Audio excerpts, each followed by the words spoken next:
सत साहिब बंदी छोड़ सतगुरु रामपाल जी भगवान की जय हो। परमपिता परमात्मा सारी सृष्टि के रचनहार, कुल मालिक, असंख्य ब्रह्मांडों के स्वामी, तीनों लोकों में प्रवेश करके सबका भरण पोषण करने वाले जगत गुरु संत शिरोमणि सतगुरु रामपाल जी परमेश्वर जी के चरण कमल में आज दिनांक 22 जून 2022 को हम सभी सतसेवक भाई बहनों की तरफ से कोटि कोटि सादर दंडवत प्रणाम। और आप सभी वीडियो देख रहे भाई बहनों को हम सभी की तरफ से प्यार भरा सत साहिब। पुण्यात्माओं, एक बार फिर से परमपिता परमेश्वर सतगुरु रामपाल जी भगवान ने हम सभी आत्माओं के ऊपर छोटी सी सात संगति की दया बख्शी है। घंटे भर हम परमपिता परमेश्वर की सात संगति में बैठेंगे, मालिक की महिमा करेंगे, ज्ञान आधार से कुछ चर्चाएं करेंगे ताकि हमारा विश्वास भक्ति मार्ग पे और ज़्यादा दृढ़ हो। तो फिर हम सभी भगत भाई बहन बैठे हैं, नेपाल से भाई बहन बैठे हुए हैं, लास्ट में दास की माता जी बैठी हुई है, पीछे खिमकला बहन है नेपाल से, कमला बहन है नेपाल से, अंशिका दासी है, अपने कजोड़ भगत जी हैं, पीछे संतोष भगत जी हैं, आगे अपने दर्शनदास भगत जी हैं, पीछे ललित भगत जी हैं नेपाल से, खेमराज भगत जी हैं और डिलीराम भगत जी हैं नेपाल से। तो दया परमपिता परमात्मा की। और सात संगति करने का या रखवाने का केवल एक ही मकसद होता है कि जितना जल्दी हो सके और जितना ज़्यादा हो सके हम सतगुरु रामपाल जी भगवान को भगवान मान के, क्योंकि भगवान तो वे हैं ही, लेकिन हमारी जो अल्प बुद्धि है वो काल प्रेरित होने के चलते अभी उन्हें परमेश्वर के रूप में स्वीकार नहीं कर पा रही है। तो जितना जल्दी हो सके उतना उस विनाशकारी समय से पहले पहले हम परमेश्वर को परमेश्वर मान के और मर्यादा में रह के उनकी भक्ति करें, ताकि आने वाले विनाशकारी समय में हम परमेश्वर की आंखों के सामने अकाल मौत का शिकार ना हो। और परमेश्वर जो पहले से दुखी हैं हम लोगों की रहनी करनी से, 650 साल पहले परमेश्वर को हमने दुखी करके भेजा था मगर से, और अब की बार ये पिछली पीढ़ी है। हालांकि अब की बार परमेश्वर को दुखी करके नहीं भेजा जाएगा। हाँ, ये है कुछ मंदबुद्धि लोग अपनी अज्ञानता के चलते, अपनी नासमझी के चलते परमेश्वर को परमेश्वर ना मान के वे स्वयं यहाँ से दुखी होके जा सकते हैं। लेकिन इस पिछली पीढ़ी में परमेश्वर की विशेष आत्माएं जो सात संगत से जुड़ी हुई हैं वो उन्हें दुखी होकर नहीं जाने देंगी। और समय का तो विनाशकारी होना लाजमी है, इसमें कोई संशय नहीं है। प्राकृतिक उथल पुथल धरती पे शुरू हो चुकी हैं, 2021 से उसकी शुरुआत भी हो चुकी है। और आज की एक लेटेस्ट न्यूज़ है 22 जून 2018 की, यह अफ़गानिस्तान से एक न्यूज़ आई है। आज अफ़गानिस्तान में 6.3 रिएक्टर का भूकंप आया, यानी बहुत ही ज़्यादा तेज़ गति होती है 6.3। और भविष्यवक्ताओं ने कह रखा कि 9 से 10 रिएक्टर तक के भूकंप आएंगे, धरती हिल जाएगी। और आज अफ़गानिस्तान में जो भूकंप आया है उसमें अभी शाम तक की जो न्यूज़ है उसमें तकरीबन 3000 तक लोग जो है वो मर चुके हैं। 3000 व्यक्ति भूकंप से मर चुके हैं, लाखों लोग जो है बेघर हो चुके हैं। तो ये तो एक छोटा सा एग्जाम्पल है, एक छोटे मोटे नमूने हैं जो आप सबके सामने उस विनाशकारी समय से पहले परमात्मा एक ट्रेलर के रूप में दे रहा है, दिखा रहा है, ताकि अपने आसपास की घटनाओं को देख के संभल जाओ, सुधर जाओ। भारत पे इसका असर इतना जल्दी नहीं होगा, लेकिन होगा और भयंकर होगा। लेकिन उससे पहले भारत के सीमावर्ती जो देश हैं या अन्य जो देश हैं वहाँ पे विनाश का समय पहले आएगा, जल्दी आएगा, ताकि भारत वालों को फिर भी संभलने का मौका मिले, भगत समाज को फिर भी उन घटनाओं को देख के संभलने का मौका मिले कि हम कहाँ और किस गफलत में जी रहे हैं। 27 साल से परमात्मा हमें मर्यादा और भक्ति का पाठ पढ़ा रहा है। पिछले 7 वर्षों से हम सतसेवक भाई बहन उस परमात्मा के संदेशवाहक बन के आप लोगों को मर्यादाओं का पाठ पढ़ा रहे हैं, आप लोगों के सामने जो सत्य घटनाएं हैं वो बता रहे हैं कि धरती पे ये काल भगवान और परमात्मा के बीच में सूक्ष्म लड़ाई है। परमात्मा ने अपने एजेंट सतयुगों के रूप में धरती पे खड़े कर रखे हैं, लोगों को जगाने के लिए, चेताने के लिए। और काल भगवान ने सतलोक आश्रम मैनेजमेंट हरियाणा और पूज्य गुरुदेव जी के कलयुगी परिवार को खड़ा कर रखा है अपने एजेंट के रूप में, भगत समाज को अज्ञानता की गहरी नींद में सुलाने के लिए। और नतीजा आप सब भाई बहनों के सामने है। अभी 3 या 4 दिन पहले की बात है, मध्य प्रदेश के मंडला जिले का एक तहसील कोऑर्डिनेटर है राकेश दास, जो सारनाम प्राप्त था, जो वहाँ का तहसील कोऑर्डिनेटर था। और जब मंडला में भक्तों ने छोटी सी सात संगति रखनी चाहिए थी, तो उसने कुछ मूर्ख भक्तों की भीड़ इकट्ठा करके वहाँ का जो स्थानीय प्रशासन है वहाँ पे उसने शिकायत की और सात संगति को रुकवाने का कुप्रयास किया। सात संगति तो नहीं रुक पाई, लेकिन कल न्यूज आई है कि 2-3 दिन पहले वो जो राकेश दास था, तकरीबन उसकी 35 या 40 साल के आसपास उम्र होगी, सारनाम प्राप्त था, वो अपनी औरत को विधवा करके चला गया। ये परमात्मा का विधान टूटता है। यहाँ पे हार्ट अटैक से उसकी मौत हुई है, अकाल मौत। जबकि परमात्मा का विधान है इस भक्ति का कि जिस भी पूरे परिवार ने नाम दीक्षा ले रखी होगी तो वो बहन विधवा नहीं हो सकती। यानी पत्नी से पहले इस भक्ति मार्ग में आने के बाद यदि आप मर्यादाओं में हैं तो पति की मृत्यु नहीं हो सकती। जबकि राकेश दास सार नाम प्राप्त है, तहसील कोऑर्डिनेटर है, फिर भी इसकी हार्ट अटैक से अकाल मौत हुई है। पीछे बच्चों को रोता बिलखता छोड़ गया, इसकी औरत विधवा हुई है, जो परमात्मा का विधान टूटा है। तो बाकी जो भगत भाई बहन हैं संगत वाले, जो अभी भी इस सतलोक आश्रम मैनेजमेंट हरियाणा और ये कोऑर्डिनेटर नामदान संचालक इनकी भांग के नशे में सोए पड़े हैं, उनको जागना चाहिए भाई। तुम्हारी आंखों के सामने तुम्हारे मुख्य सेवादार, कुछ दिन पहले बिहार का स्टेट कोऑर्डिनेटर राजदेव दास, हार्ट अटैक से उसकी मौत हुई, बाथरूम में बैठा बैठा मर गया। और परमात्मा कहते हैं मल द्वार से जिसकी आत्मा निकलती है वो सीधा नरक में जाता है। तो पुण्यात्माओं, विचार आप लोगों ने करना पड़ेगा। हालांकि हमें यह भी पता है कि आप सभी लोग विचार नहीं कर सकते, आप सभी लोगों का बुद्धि स्तर उतना नहीं है जितना परमात्मा यहाँ पे चाहता है बनाना। लेकिन ये आपके अपने संस्कारों की कमजोरी है, इसमें परमात्मा का भी कोई दोष नहीं है। देखो 27 साल से परमात्मा पूरी दुनिया को सत्संग कर करके समझा रहे हैं, और 8.5 अरब की जनसंख्या में से कितने लोग समझे? मुश्किल से 20 लाख लोग, मुश्किल से। क्योंकि 2014 बरवाला कांड तक केवल 14.5 लाख की संगत थी, उसके बाद में 5-6 लाख इन लोगों ने जोड़ दिए होंगे। हम कुल मिला के 20 से 25 लाख का आइडिया लगा लें संगत का हद मार के। बाकी झूठ बोलने वाले तो झूठ बोलते रहते हैं, 1 करोड़ हो गए, 2 करोड़ हो गए। हकीकत में परमात्मा की जो संगत है वो 20 या 25 लाख से ऊपर नहीं है।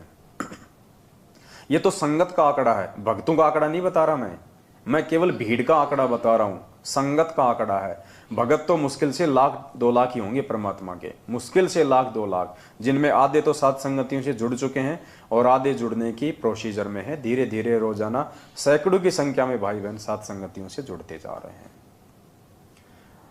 तो पुण्यात्माओं, 27 साल से 8 अरब की जनसंख्या को भगवान सत्संग करके संदेशा दे रहा है। और कितने लोग आए? 20 लाख। मतलब 1% भी पूरी दुनिया की जनसंख्या का परमात्मा की शरण में नहीं आया। तो पुण्यात्माओं, हम सत्सेवकों के प्रयास से सारी संगत कहां से आ जाएगी? लेकिन फिर भी उस 1% से ऊपर संगत सात संगतियों से जुड़ चुकी है। तो परमात्मा हमें यह बताते हैं कि बेटा, खोकापुर के काग मिले दिन दोई रे, अरबों में कोई हंस हमारा होए रे। परमात्मा कहते हैं हमारे जो सच्चे सेवक होंगे, जो सच्चे भगत होंगे, वो तो लाखों में करोड़ों में कोई एक आधा होगा।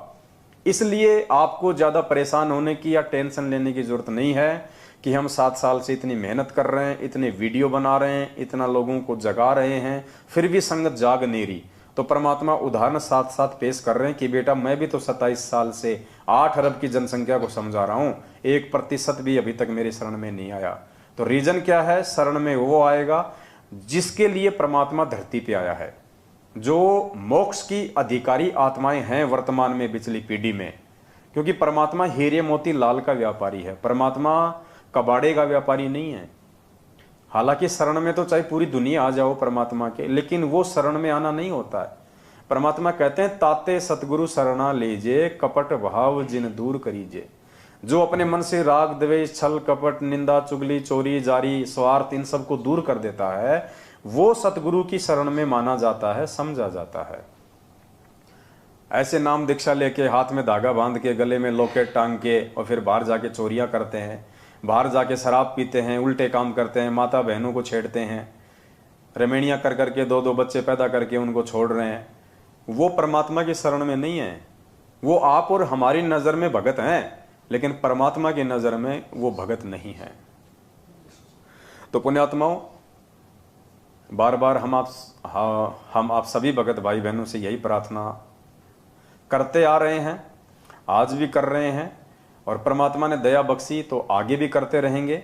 और यही कहेंगे कि जितना जल्दी हो सके उस विनाशकारी समय से पहले पहले सतगुरु रामपाल जी भगवान की वास्तविक शरण में आ जाओ। वास्तविक शरण का मतलब है सत्य असत्य का निबेरा करो। कहे कबीर सोए जन मेरा, जो नीर खीर का करे निबेरा। कौन सही है कौन गलत है, इस लाल और लालड़ी अर्थात मैनेजमेंट और सत्सेवकों की पहचान करके किसी एक भाई के साथ में जुड़ जाओ। देखो, आप सोचो कि मैं तो ना मैनेजमेंट की तरफ हूं ना मैं सत्सेवकों की तरफ हूं, मैं तो घर बैठ के भक्ति कर लूंगा। ये भी आपकी बहुत बड़ी भूल है। घर बैठ के भक्ति करने का समय अभी नहीं है। घर बैठ के भक्ति करने का समय होगा सतगुरुदेव जी के पृथ्वी लोक से जाने के बाद। उसके बाद ना कहीं भ्रमना ना कहीं भटकना, क्योंकि घर घर में ज्ञान होगा, सभी उपदेशी होंगे, थोड़ी आत्मा रह जाएंगी, सभी लोग धार्मिक होंगे, भगवान से डरने वाले होंगे।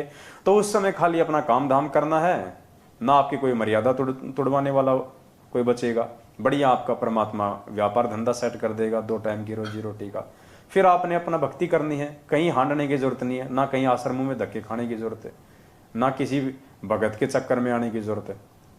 लेकिन जब तक सतगुरुदेव जी इसार जेल में हैं, तब तक आपको एक के साथ रहना पड़ेगा। चाहे मर्यादा तोड़ के मैनेजमेंट के साथ रह लो, चाहे मर्यादा सुधार के सत्सेवकों के साथ में रह लो, वरना आप जी भक्ति मार्ग से विचलित हो जाओगे। आप इस मार्ग से कोसों दूर हो जाओगे। कब काल भगवान आपके अंदर कुप्रेरणा करके धीरे धीरे धीरे धीरे, परमात्मा कहते हैं ना, जैसे कोई तालाब है जल से भरा हुआ है, और जब गर्मी का महीना होता है तो धीरे धीरे धीरे धीरे वो पानी डाउन होता चला जाता है, और डाउन होते हुए का निशान भी दिखाई नहीं देता। तो काल आपके अंदर ऐसी कुप्रेरणा कर देगा, धीरे धीरे धीरे धीरे आप इस भक्ति और भगवान से दूर हो जाओगे, यदि आप किसी एक से ना जुड़े तो। और दोनों में से फायदा किसके साथ जुड़ने का है, ये डिसीजन आपने स्वयं करना है। तो कहने का मतलब है उस विनाशकारी समय की शुरुआत हो चुकी है भाई। ये पूरा मामला 2-4 साल का है, 2028 तक का ये बता रखा है भविष्य वक्ताओं ने। लेकिन ये 24-25 का जो आंकड़ा है ना, ये बहुत ज्यादा खतरनाक है। आने वाला साल 1.5 साल है ना, वो बहुत ज्यादा खतरनाक है। और वैसे तो कोई भरोसा नहीं अब समय का। जिस प्रकार से दुनिया वालों ने परमात्मा को दुखी कर रखा है, नाराज कर रखा है, परमात्मा को रिजेक्ट करके जेल में बैठा रखा है, दुनिया ने तो अपने सिर के ऊपर नंगी तलवार लटका रखी है कच्चे धागे से। कभी भी टूट सकती है, कोई भरोसा नहीं है, अगले पल कुछ भी हो सकता है यहाँ पे। ये तो परमेश्वर की मेहर समझो कि परमात्मा भगत समाज को और दुनिया वालों को एक मौका दे रहे हैं कि जितना हो सके मेरी आत्माएं और काल के जाल से बाहर निकल के मेरी शरण में आ जाएं, तो उनका बचाव हो जाए। बस इतना ही देर है, बाकी तो दुनिया का विनाश हुआ पड़ा है, कोई बचाने वाला नहीं है। क्योंकि बचाने वाले को ही हमने रिजेक्ट कर दिया, तो बचाएगा कौन। तो अफगानिस्तान में जो भूकंप आया है, उससे ये आइडिया लगाया जा सकता है कि विनाश की ये शुरुआत है, और धीरे धीरे धीरे धीरे कब और कैसे ये चारों तरफ फैल जाएगा आप लोगों को पता भी नहीं चलेगा। पृथ्वी की धुरी चेंज हो चुकी है, आपको पता है। वैज्ञानिकों ने अभी नीचे की जो प्लेटें हैं, जो उनका अन्वेषण किया है, उससे पता चला है कि जो भारत देश है, धीरे धीरे वो यूरोप की तरफ नीचे से वो खिसक रहा है। अर्थात पूरी पृथ्वी की धुरी चेंज हो जाएगी, संतुलन बिगड़ जाएगा, जिसके चलते भयंकर भूकंप आएंगे और सुनामियां आएंगी, बाढ़ आएंगी, मतलब बहुत भयंकर भयंकर आपदाएं आएंगी। अब सोचो उस समय पुण्यात्माओं, ये ना सोचना कि गुरुजी बचा लेंगे। बचाएंगे तो गुरुजी, लेकिन बचाएंगे किसको? उसको बचाएंगे जो आज गुरुजी का बन के दिखाएगा, जो आज परमात्मा का बन के दिखाएगा। हम बात बात पे प्रार्थना कर लेते हैं, गुरुजी दास पे दया करो, गुरुजी मेहर करो, गुरुजी दास की रक्षा करना, लेकिन तुमने तो प्रार्थना कर ली, लेकिन परमात्मा भी तो चेक करेगा ना कि ये रक्षा के लायक है या नहीं है। परमात्मा भी तो चेक करेगा ना, 27 साल से मैंने जो ज्ञान दिया है ये उस ज्ञान को आधार बना के चल रहा है या ये मेरे परिवार की चापलूसी और देखा देखी में चल रहा है। परमात्मा चेक करेगा कि ये भगत कितना मर्यादा में है, कितना मर्यादा में नहीं है। उसके बाद गुरुजी रक्षा करेगा। गुरुजी आपके बाप का नौकर नहीं है, जो आप कहोगे वैसा गुरुजी कर देगा। तो पुण्यात्माओं, प्रार्थना है समय रहते साथ संगतियों से जुड़ जाओ। देखो, हम भी आपके भाई बहन ही हैं। अगर हम आपके दुश्मन होते या हम जिस प्रकार से हमारे को एक खलनायक के रूप में पेश कर दिया गया है संगत में इन मैनेजमेंट वालों के द्वारा अपने धार्मिक धंधे के लिए, कि कहीं जनता को सच्चाई पता ना चल जाए भगत समाज को, और हमारा ये ज्योति पाठ और दान का धंधा बंद ना हो जाए, ये रक्तदान और देह दान का धंधा बंद ना हो जाए, ये फर्जी आश्रम के लिए जमीन दान करवाने का धंधा बंद ना हो जाए। इन्होंने जिस प्रकार से हमारे को खलनायक बना के पेश कर रखा ना संगत में, तो इनका तो ये मजबूरी है करना, क्योंकि इनका तो वरना धंधा चौपट हो जाएगा। आप लोगों की क्या मजबूरी है? आपकी बुद्धि भी क्यों ऑफ हो रही है? अरे हम अगर आपके दुश्मन होते, हम यदि इस परमात्मा के दुश्मन होते, हमें यदि ये मार्ग अच्छा नहीं लगता तो हम क्यों पड़े इस मार्ग में? हमें क्या स्वार्थ है इस मार्ग में पड़े रह के 3 टाइम की आरती करने का, भक्ति करने का, और आप जैसे मंद बुद्धि लोगों को समझाने के लिए अपना खोपड़ा खराब करने का? अरे गुरुद्रोही कौन होता है? गुरुद्रोही वो होता है जिसको गुरु जी से कोई मतलब ही नहीं होता, जिसको गुरु की संगत से कोई मतलब ही नहीं होता, वो होता है गुरुद्रोही। यानी बिल्कुल गुरु जी के विपरीत। तो आज तक है कोई ऐसा शब्द हमारे मुख से निकला हो किसी भी भाई बहन के, साथ संगत वालों के, जो गुरु जी के विपक्ष में हो? या ऐसा कोई हमारा वो कर्म है आज तक का जिससे कि गुरु जी की बदनामी हो, लोग गुरु जी को भला बुरा कहें, लोग गुरु जी की निंदा चुगली करें? जबकि मैनेजमेंट वालों के लाख कर्म हम आपको गिना दें, गुरु जी के परिवार के सैकड़ों कर्म हम आपको गिना दें, जिनकी वजह से आज दुनिया संत रामपाल जी को गालियां दे रही है।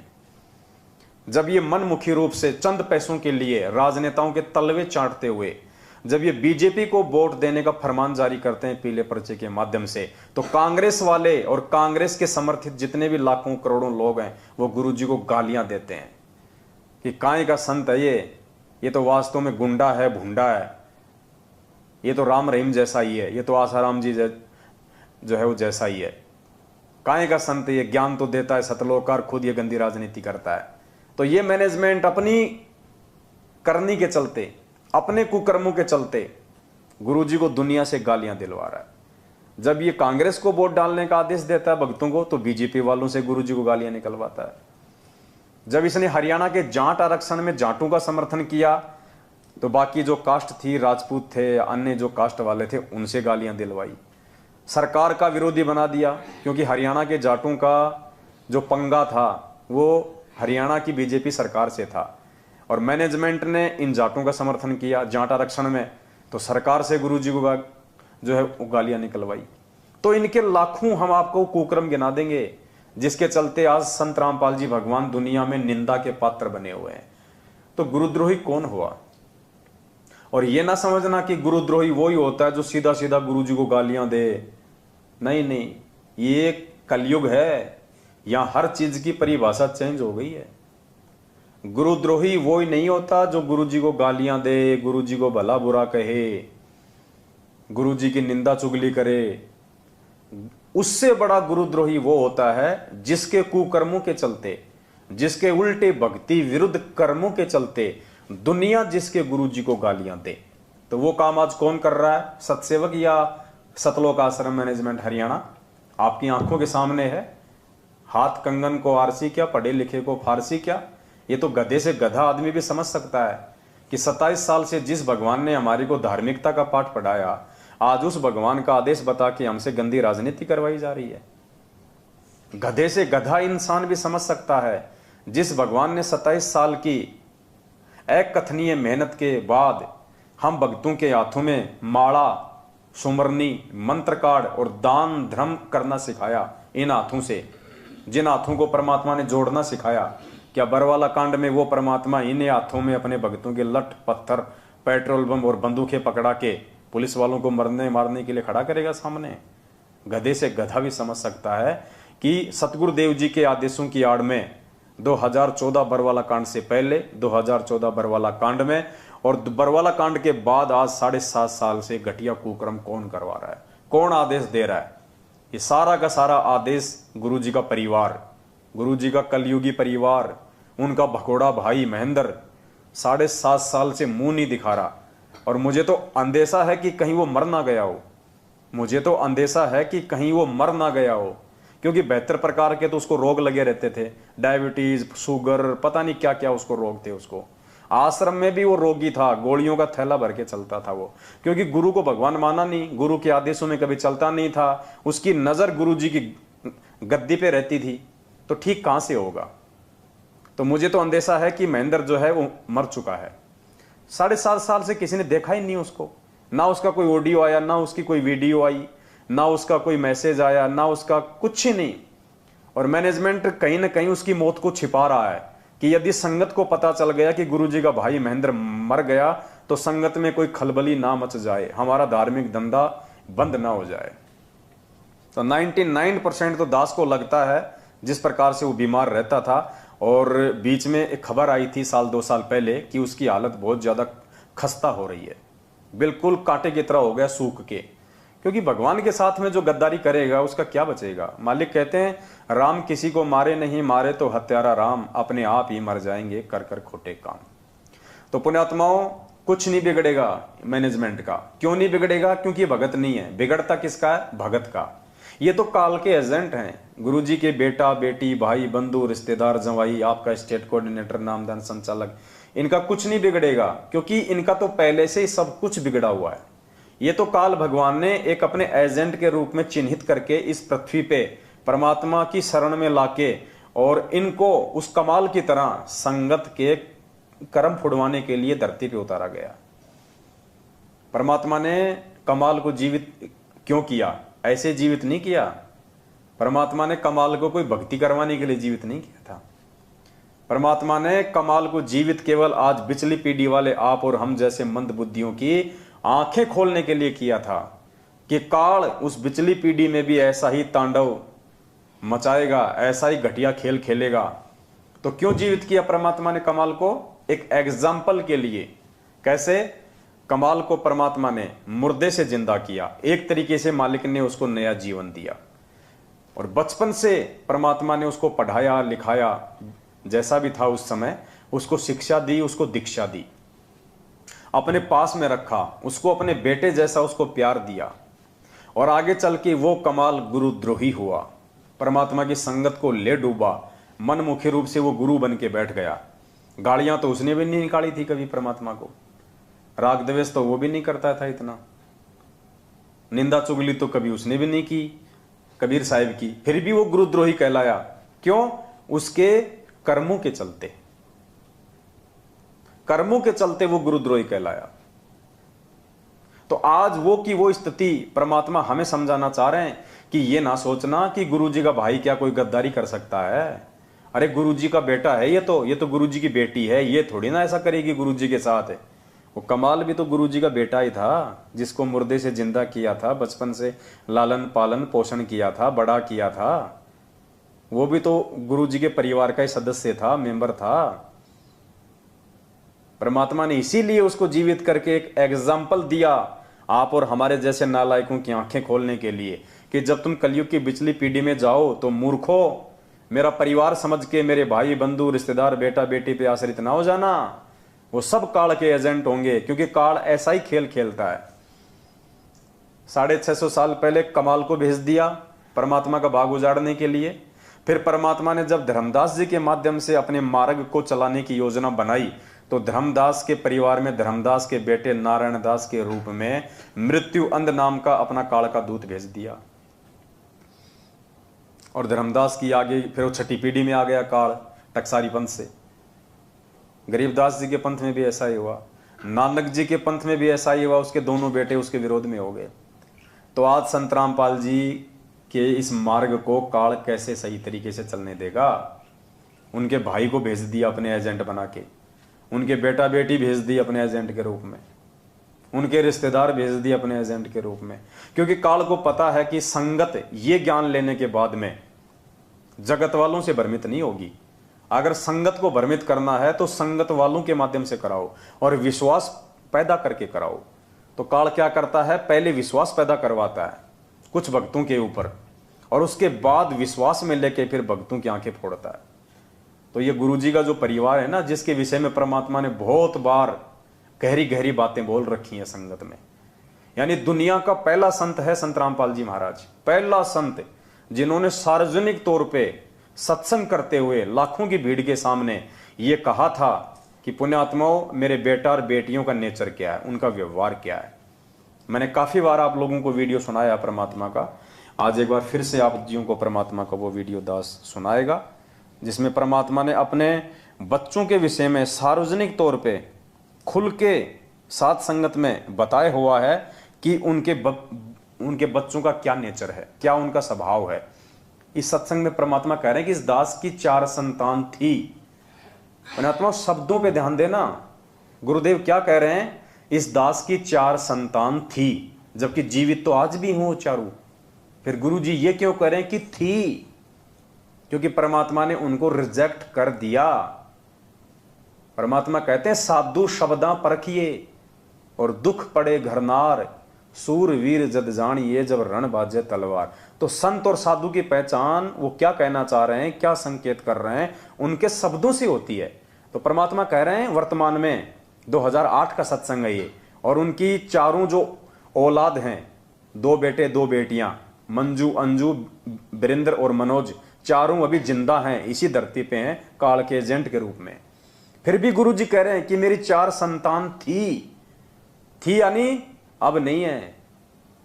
अब इससे बड़ा संकेत और कौन देगा, लेकिन मूर्ख नहीं समझेंगे, मूर्ख नहीं समझेंगे, क्योंकि परमात्मा कहते हैं जिसकी जितनी बुद्धि उतना दे बताए, उसका बुरा मत मानियो अधिक कहां से लाए।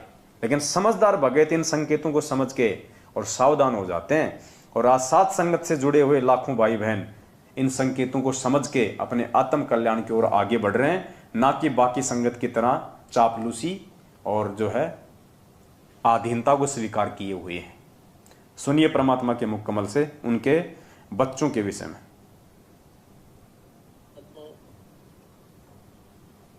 इस दास के 4 संतान, 2 लड़के 2 लड़की थी।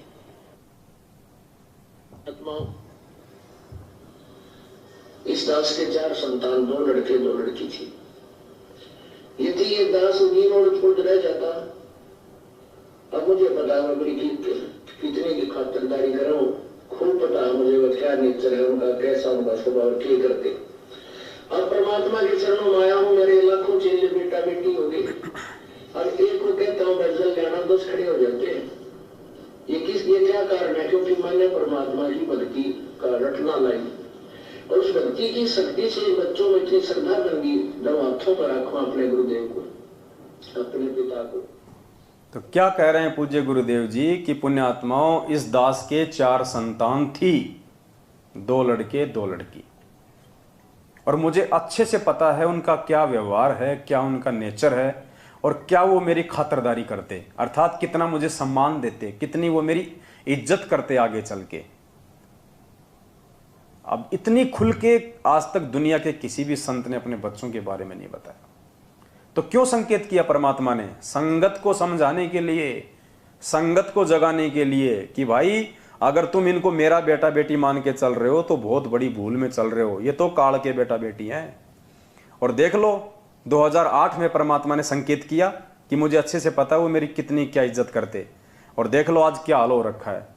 2014 इन्हीं लोगों के कुकर्मों ने बरवाला कांड करवाया और परमात्मा को जेल में बिठवा दिया। अब देख लो इनके कुकर्मों के चलते आज भगवान की जेल में क्या इज्जत हो रही है, देश दुनिया में उनकी कितनी फजीती हो रही है।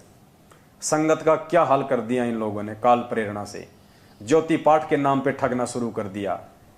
अरे जबकि ज्योति ये पाठ जो है, ये पाठ प्रकाश 3 दिन का गरीबदास जी महाराज जी की वाणी का कौन कर सकता है? तुम्हें पता भी है इस बात का?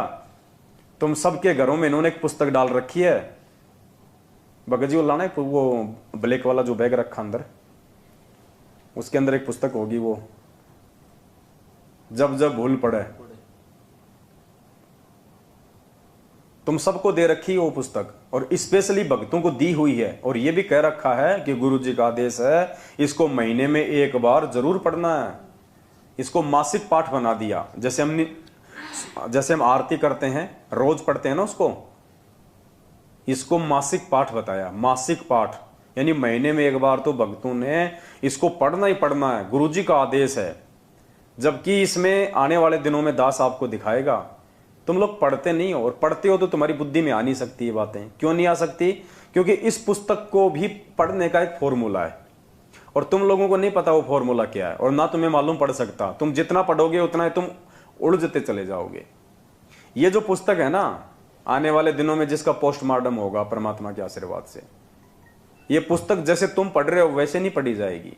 ये पुस्तक पीछे से पढ़ी जाएगी।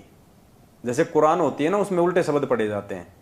ये जब जब भूल पड़े पुस्तक, ये पीछे से पढ़ी जाएगी, ना कि आगे से। तुम आगे से पढ़ रहे होंगे, जिंदगी में समझ में नहीं आएगी।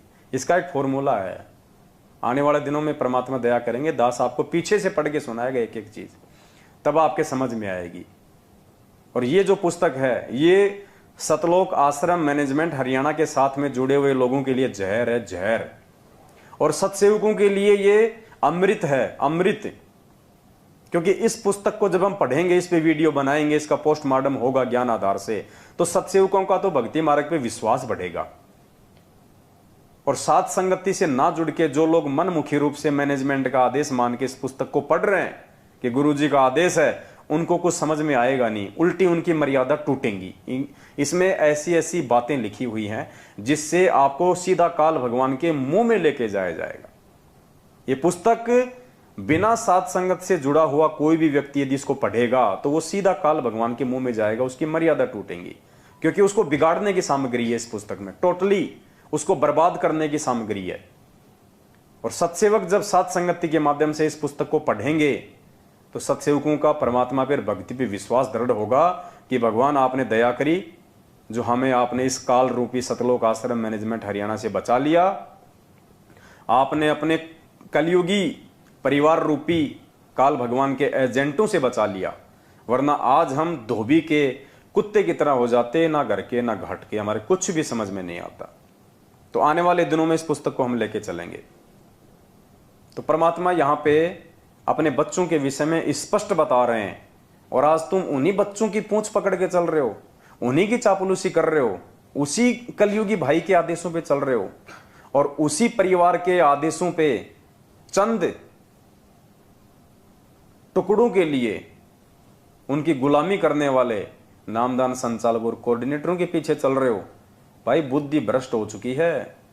परमात्मा कुछ भी बचाव नहीं करेगा अगर समय रहते आंखें नहीं खोली और साथ संगति से नहीं जुड़े तो।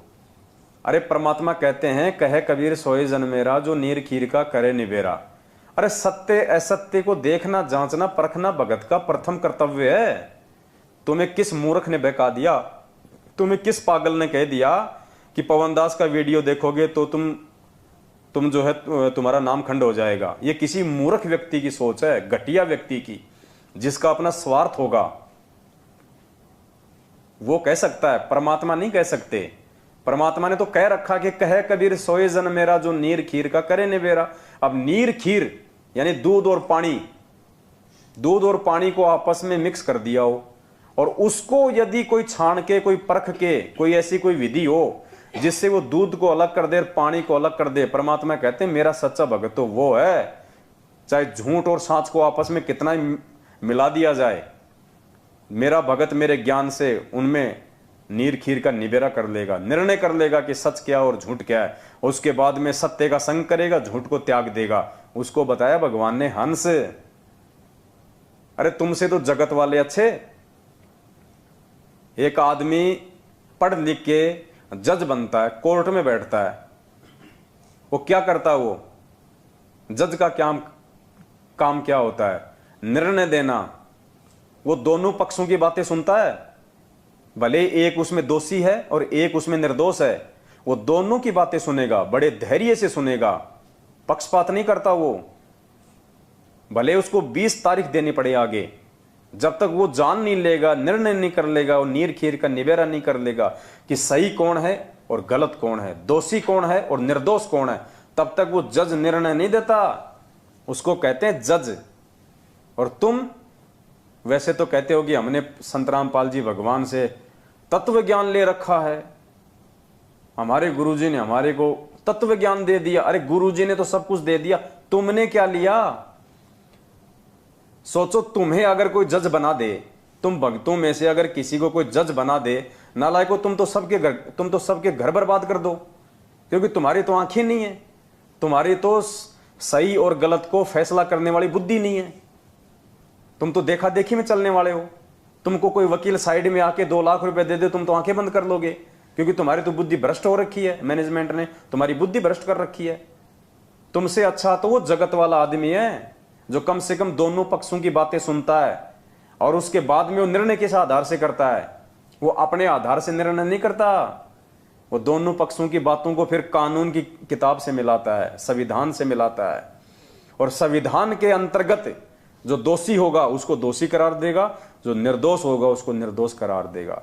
तो नालायको, दोनों की बातें सुनो, साथ संगत वालों की भी वीडियो देखो, मैनेजमेंट की भी बातें सुनो, और उसके बाद में जो संविधान की जो किताब है ज्ञान गंगा, संविधान के जो सत्संग है, गुरुजी के सत्संग, गुरुजी के वचन, फिर उनसे मिलान करो कि वास्तव में गुरुजी ने क्या कह रखा है और हमसे कौन सी पार्टी क्या करवा रही है।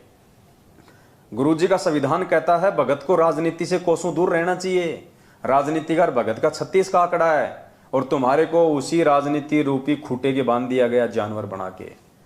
कहां निर्णय किया तुम लोगों ने? तुम लोगों ने तो अपनी भक्ति बर्बाद कर ली, अपना जीवन बर्बाद कर लिया, तुम लोगों ने अपना परिवार बर्बाद कर लिया, क्योंकि इनके पीछे लग के और ये गंदी राजनीतियां कर करके कितने परिवार उजड़ चुके हैं, कितने भगत भाई बहन अकाल मौत मर गए, पीछे से उनके बच्चे यतीम हो गए, उनकी औरतें विधवा हो गई, कितने परिवार बर्बाद कर दिए सतलोक आश्रम मैनेजमेंट हरियाणा ने। तो भाई हमारी तो ड्यूटी है, जब तक परमात्मा ने सांसें दे रखी है और सद्बुद्धि दी हुई है, तब तक हमारी ड्यूटी है भोंकने की। भाई हम तो भोंकेंगे, हमें कोई परवाह नहीं है। तुम संगत वाले हमें अच्छा कहो चाहे हमारे को बुरा कहो, तुम अच्छा कह दोगे तो हम तुरंत सतलोक नहीं चले जाएंगे, तुम बुरा कह दोगे तो हम नरक में नहीं जाने वाले। हमारा फैसला सतगुरु के हाथ में है, संगत के हाथ में नहीं है। तो भाई और बहनों, थोड़ा विचार करो, इस बुद्धि को खोलो, वरना आने वाले समय में भगवान की आंखों के सामने मरोगे, परमात्मा की आंखों के सामने मरोगे। परमात्मा नहीं बचाएगा, क्योंकि ये अपना विधान नहीं तोड़ता। परमात्मा 27 साल से तुम्हें बचाने के लिए भगवान इतना अथक प्रयास कर रहा है, इतने संघर्ष झेल रहा है, तुम्हारे लिए लोगों की गालियां खा रहा है, तुम्हारे लिए लोगों की मार खा रहा है कि मेरे बच्चे ज्ञान आधार से थोड़ा परिपक्व हो जाएं, सही और गलत की जो है पहचान करने लग जाएं। और तुमने तो वो भेड़ चाल पकड़ रखी है, गुरुजी के वचनों पे कोई ध्यान नहीं तुम्हारा, गुरुजी के शब्दों पे कोई ध्यान नहीं तुम्हारा। गुरुजी कुछ कह रहे हैं, तुम कुछ कर रहे हो, क्या होगा भाई?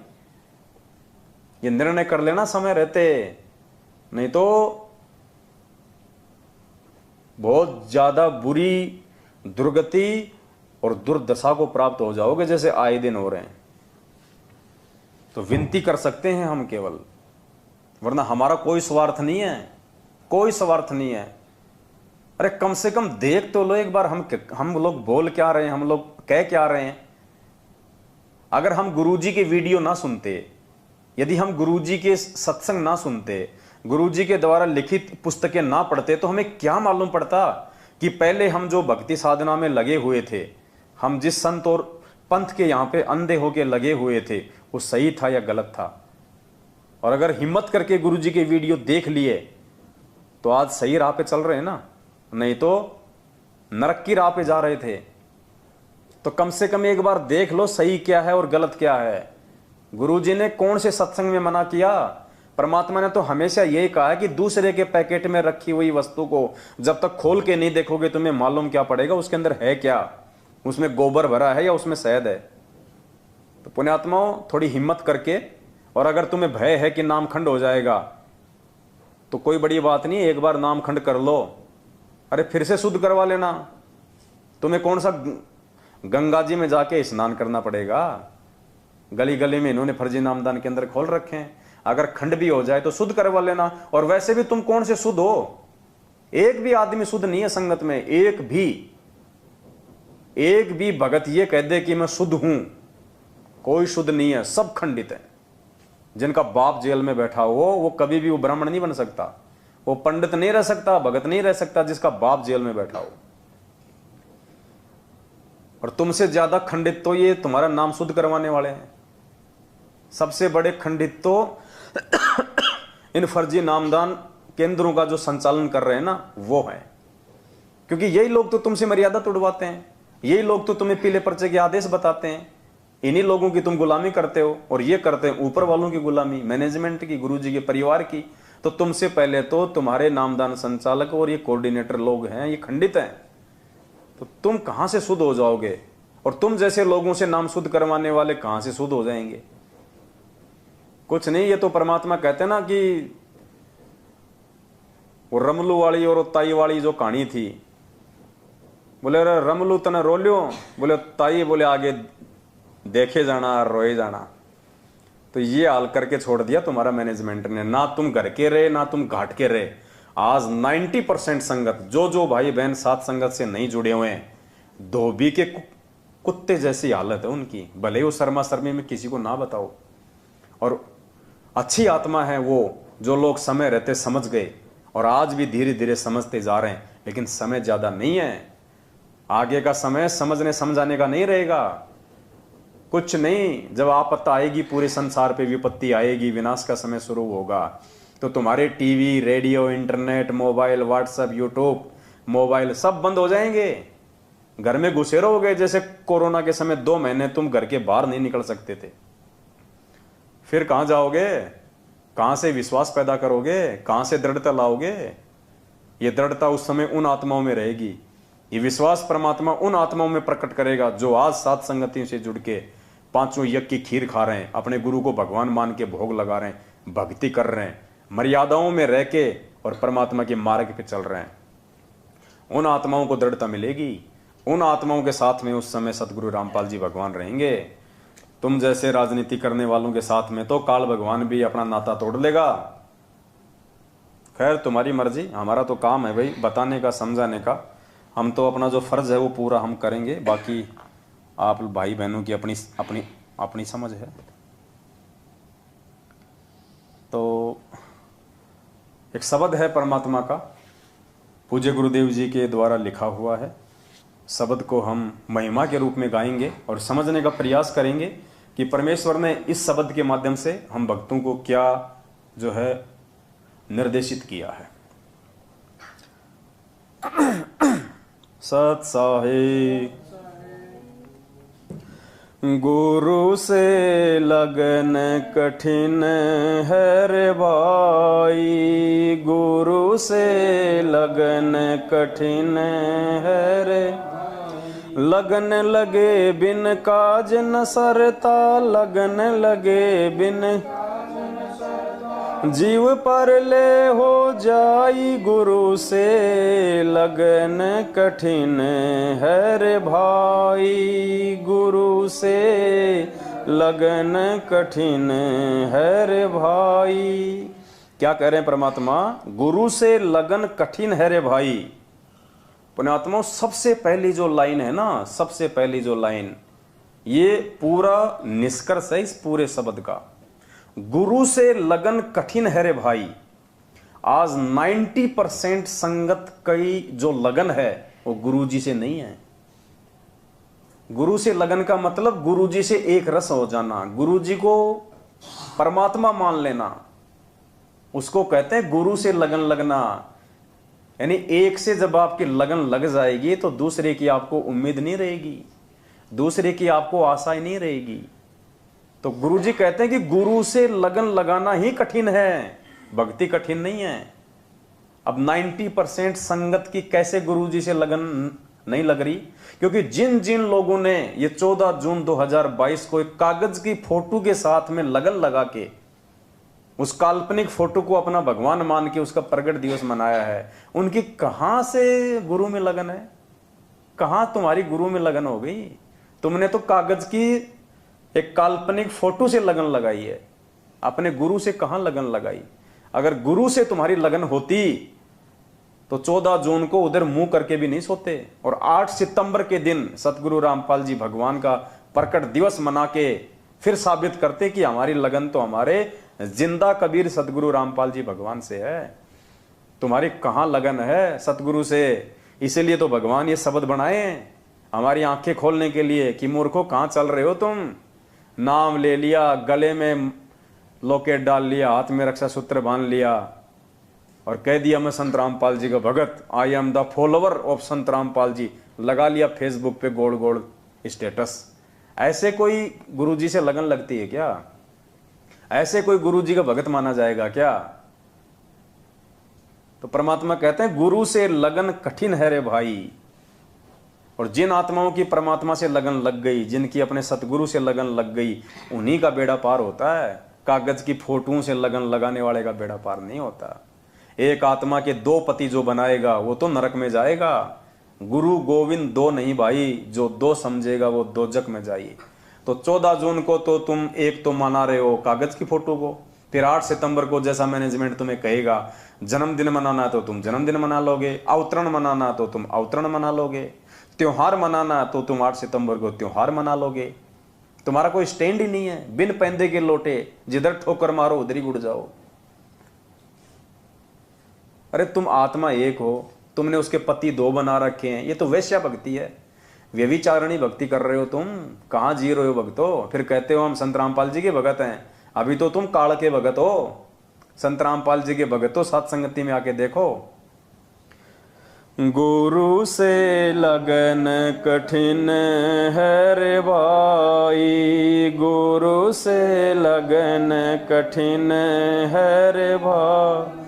लगन लगे बिन काज न सरता, लगन लगे बिना जीव पर ले हो जाई। गुरु से लगन कठिन है रे भाई, गुरु से लगन कठिन।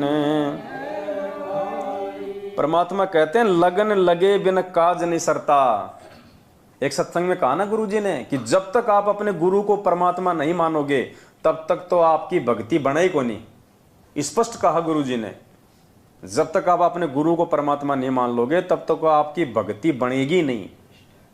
तो क्या कह रहे हैं परमात्मा? लगन लगे बिन काज नहीं सरता।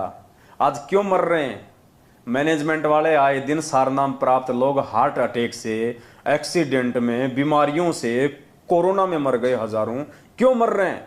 क्योंकि लगन लगे बिन काज नहीं सरता। कोई काम सिद्ध नहीं होगा और जीव प्रलय हो जाई यानी अकाल मौत, मरेंगे फिर। तो इस शब्द के अनुसार वही तो सब कुछ हो रहा है। परमात्मा ने हमें गीता जी अध्याय 16 श्लोक नंबर 23 से क्या पढ़ाया कि शास्त्र विधि को त्याग के जो मनमान आचरण करेगा उसकी ना सिद्धि होगी, ना रिद्धि मिलेगी, ना उसका कोई कार्य सिद्ध होगा।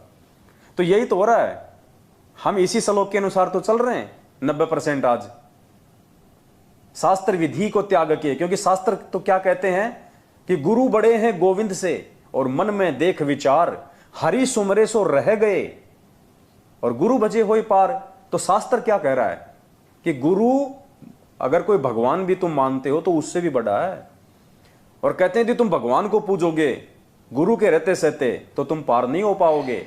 हरि सुमरे सो वार है यानी वो काल की तरफ है, और गुरु भजे होए पार। तो नालायको तुम शास्त्रों के अनुसार भी नहीं चल रहे। गीता जी अध्याय नंबर 16 श्लोक नंबर 23 जब गुरुजी हमें पढ़ाते हैं तो तुम सोचते हो गुरुजी तो दुनिया वालों के लिए कह रहे हैं। तो तुम कोई पाताड़ लोक के हो क्या? तुम भी तो इसी दुनिया के हो। तुम अपने ऊपर नहीं लेते उन शब्दों को, जबकि गुरुजी स्पेशली तुम्हारे लिए कह रहे हैं। तो देख लो, शास्त्र विधि को त्याग के तुम मनमाना आचरण कर रहे हो। गुरु को छोड़कर तुम गोविंद को पूज रहे हो, जबकि तुम्हारा गुरु ही गोविंद है। गुरु गोविंद कर जानियो और रहिए शब्द समाए, और मिले तो दंडवत बंदगी नहीं पल पल ध्यान लगाए। आज एक भाई ने कमला बहन को यह मैसेज भेजा था कि गुरु गोविंद कर जानियो रहिए शब्द समाए, मिले तो दंडवत बंदगी नहीं तो पल पल ध्यान लगाए। जो इस वाणी को समझ जाएगा उसका मोक्ष निश्चित है। तो बहन ने दास से दिन में पूछा, तो दास ने कहा बहन वाणी तो बिल्कुल सही भेजी है भाई ने, लेकिन वो इसका अर्थ नहीं जान पा रहा। अब इस वाणी का क्या अर्थ है? गुरु गोविंद कर जानिए, यानी यहां पे भगवान का ऑप्शन ही समाप्त कर दिया। स्पष्ट आदेश दे दिया गुरु जी ने कि गुरु गोविंद कर जानिए, गुरु को ही गोविंद मानो, गुरु को ही भगवान मानो, गुरु को ही कबीर मानो, और रहिए शब्द समाए, यानी उसकी प्रत्येक मर्यादा में, उसके प्रत्येक वचन में, और मिले तो दंडवत बंदगी। अगर गुरु जी आमने सामने कभी हो जाएं, मिल जाएं, तो दंडवत बंदगी, नीचे जमीन पे लेट जाना चाहिए, झुक जाना चाहिए, अपने आप को मिट्टी बना देना चाहिए। नहीं तो पल पल ध्यान लगाए, किसका? गुरु जी का। तो फिर भगवान के लिए तो जगह ही नहीं बची। भगवान को यदि आप मानते हो कोई और कोई गोविंद है, कोई भगवान है, तो भगवान के लिए तो इस वाणी में जगह नहीं छोड़ी। ध्यान भी उन्हीं का लगाना है, पल पल सामने आ जाए तो दंडवत भी उन्हीं को करना है, और गुरु को ही भगवान मान के चलना है, और उन्हीं के वचन में चलना है। तो तुम 14 जून को कहां धक्के खाने गए थे? किस कागज की फोटो को पूज के आए हो? क्यों अपना नाम खंड करके आए हो? अगर किसी का थोड़ा बहुत कोई बचा भी हुआ था, उनका भी इन्होंने 14 जून को खंड बंड कर दिया। तो परमात्मा कहते हैं लगन लगे बिन काज नहीं सरते। ये काज परमात्मा सत्सेवकों के सार रहा है। किसी की उंगली का नाखून भी अगर उतरा हो पिछले 7 साल से, एक भी बंदा लाके खड़ा कर दो। मर्यादा तोड़ने वाले तो 1000 मरेंगे, चाहे सत्सेवक हो चाहे मैनेजमेंट हो। अब आप कहोगे जी फिर मैनेजमेंट वाले भी वही मर रहे हैं जो मर्यादा तोड़ रहे हैं। तो मर्यादा तुड़वा कौन रहा है? ये मैनेजमेंट ही तो तुड़वा रहा है।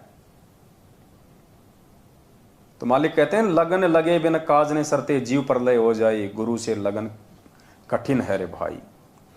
जैसे पपैया बूंद का प्यासा, जैसे पपैया बूंद का प्यासा, पिया पिया रट लगाई, प्यासे प्राण निकल जा बेसक और नीर ना भाई, गुरु से लगन कठिन है भाई, गुरु से लगन कठिन है भाई।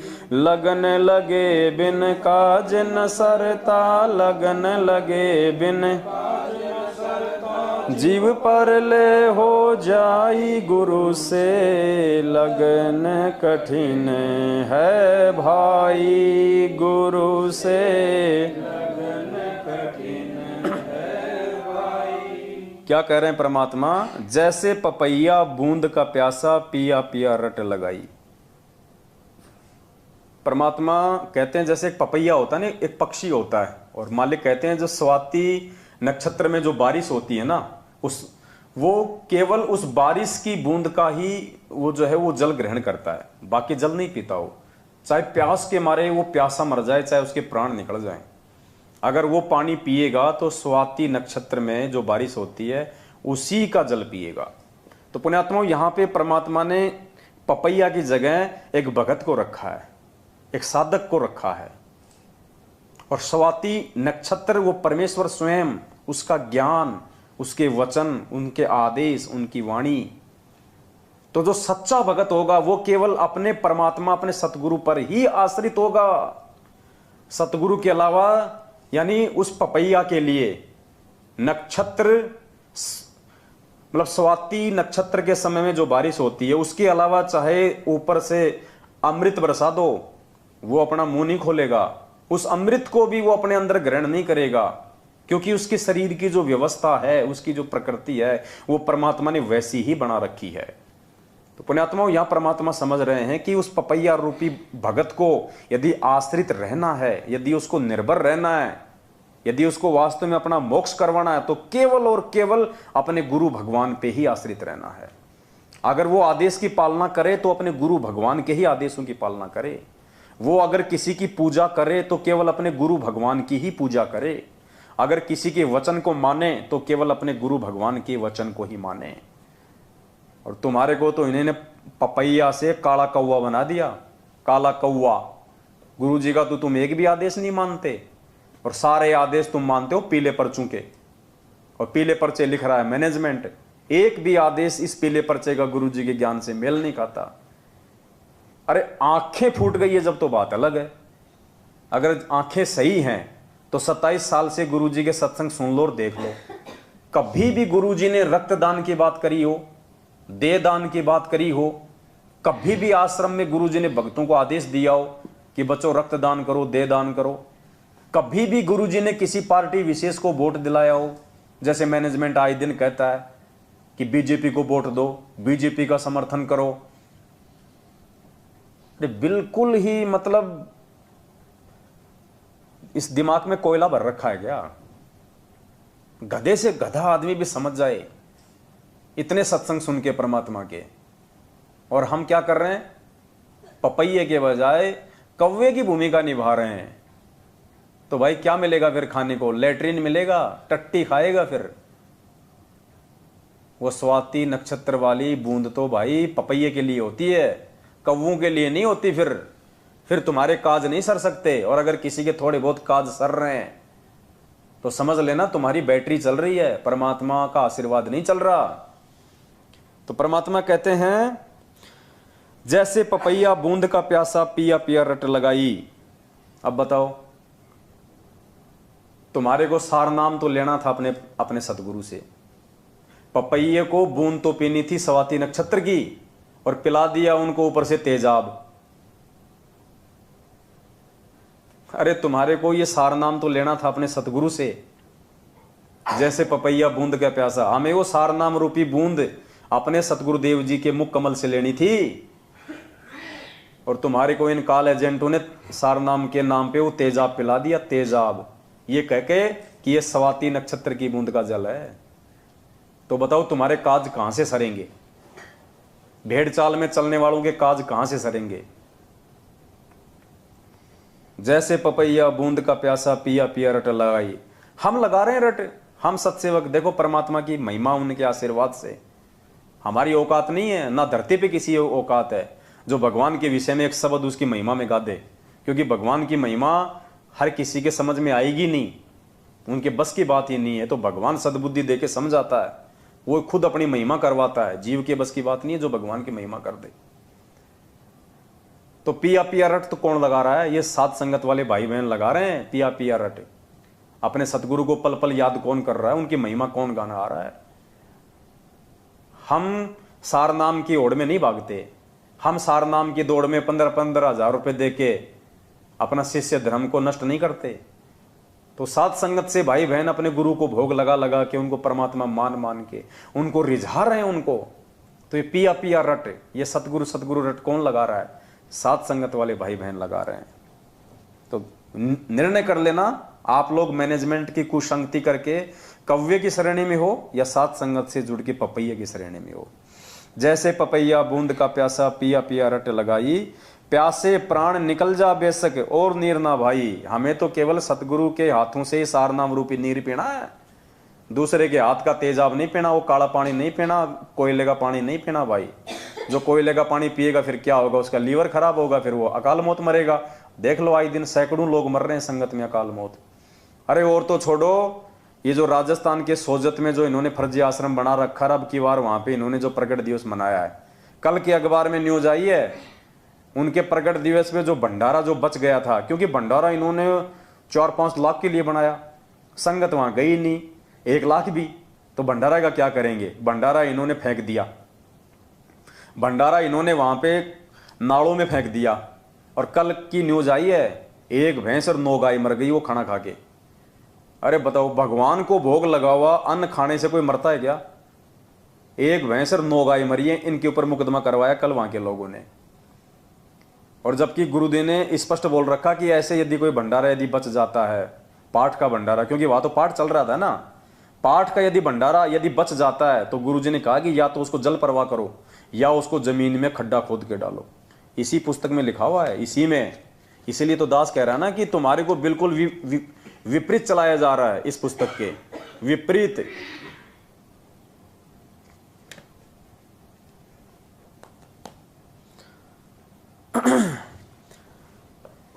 गुरु से लगन कठिन है रे भाई, गुरु से लगन कठिन है रे भाई। लगन लगे बिन काज न सरता, लगन लगे बिन काज न सरता, जीव परले हो जाई। गुरु से लगन कठिन है रे भाई, गुरु से जैसे मिर्गा शब्द सनेही शब्द सुनन को जाई, जैसे मिर्गा शब्द सनेही शब्द सुनन को, शब्द सुने और प्राण दान दे, शब्द सुने और प्राण दान दे, तनिक नहीं बिराई, गुरु से लगन गुरु से लगन कठिन है रे भाई, लगन लगे बिन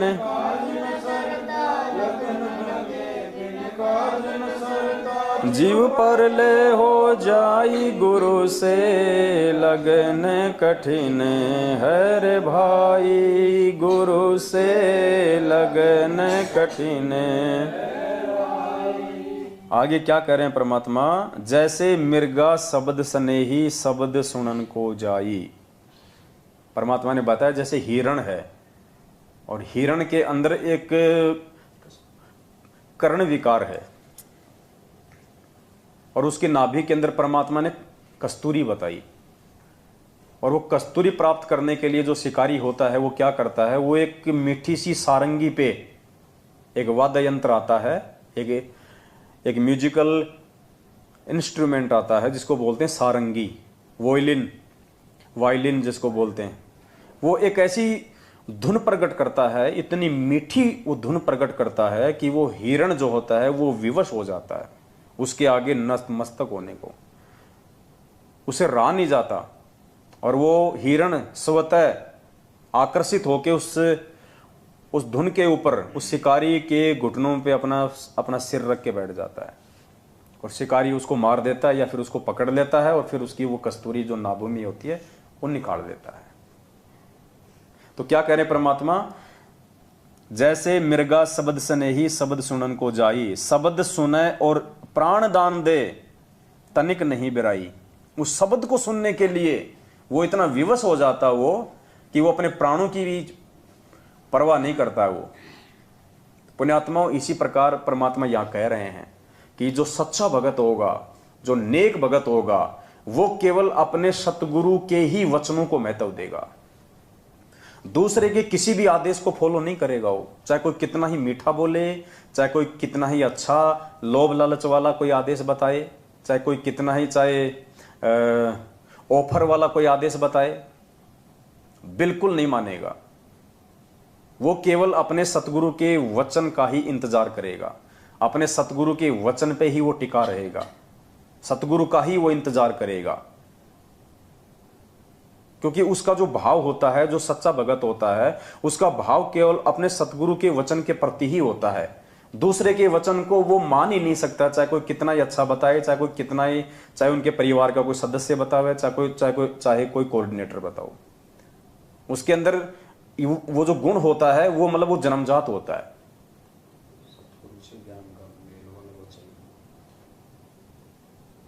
हाँ, यदि कोई बात कोई कह रहा है और वो वचन यदि परमात्मा के वचनों से मेल खाते हैं तो ठीक है, वो स्वीकार्य हैं। जैसे हम कहते हैं बार बार कि भाई ये जो पीले पर्चे हैं, ये जो फर्जी लेटर हैं, ये जो नकली ऑडियो है, ये गुरुजी की है या नहीं है, हम इन चीजों पे नहीं जाते। यदि इनमें कोई बात हमारे गुरुजी के वचनों से मेल खाएगी तो हमारे को स्वीकार्य है, अन्यथा बिल्कुल भी स्वीकार्य नहीं है, भले चाहे गुरुजी ने ही भेजे हों, क्योंकि सच्चे भगत की एक खासियत होती है। अब उस वायलिन या वो जो शिकारी जो वो धुन प्रकट करता है, उससे अच्छी अच्छी धुन तो और भी होती हैं, बहुत ज्यादा होती हैं। वो हिरण उनके ऊपर आसक्त नहीं होता, वो ध्यान ही नहीं देता उस तरफ वो हिरण कि कौन भौंक रहा है। लेकिन जब उसको अपने सतगुरु वाली वो धुन जब उसको सुनाई देगी तो फिर वो जो है मतलब विवश हो जाता है, वहां पे उसको ब्लाइंड फेथ करना पड़ता है। तो पुण्यात्माओं, संगत ने आज क्या किया पिछले 7 वर्षों से, ये पीले पर्ची रूपी मीठी मीठी धुन, ये फर्जी लेटर रूपी मीठी मीठी धुन, ये नकली ऑडियो रूपी मीठी मीठी धुन आप लोगों को काल भगवान की प्रेरणा से ये मैनेजमेंट सुना रहा है और आप लोग इन पे आसक्त हो रहे हो। अरे हम भी तो आपके भाई बहन हैं, हम पे तो इनका कोई असर नहीं होता, हम तो उल्टा इनका पोस्टमार्टम और कर देते हैं कि ये किस व्यक्ति ने भेजा है, किस मनवश और स्वार्थी व्यक्ति के ये विचार हैं।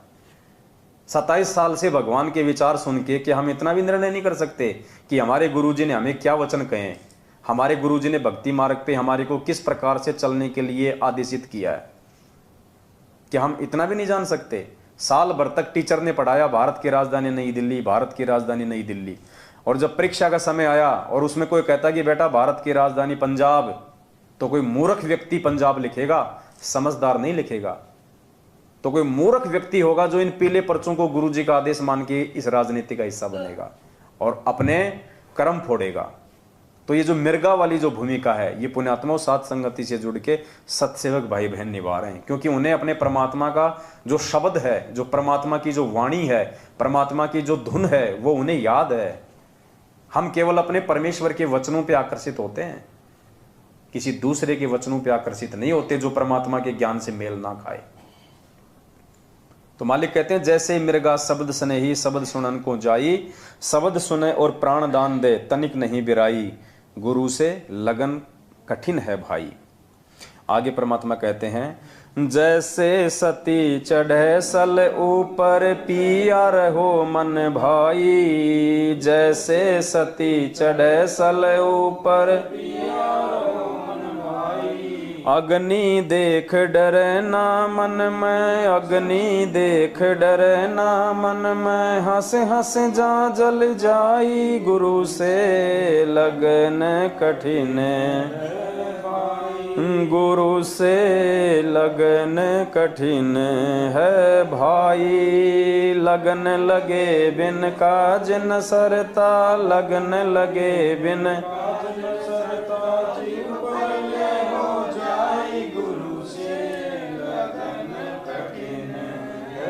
भाई, गुरु से लगन कठिन।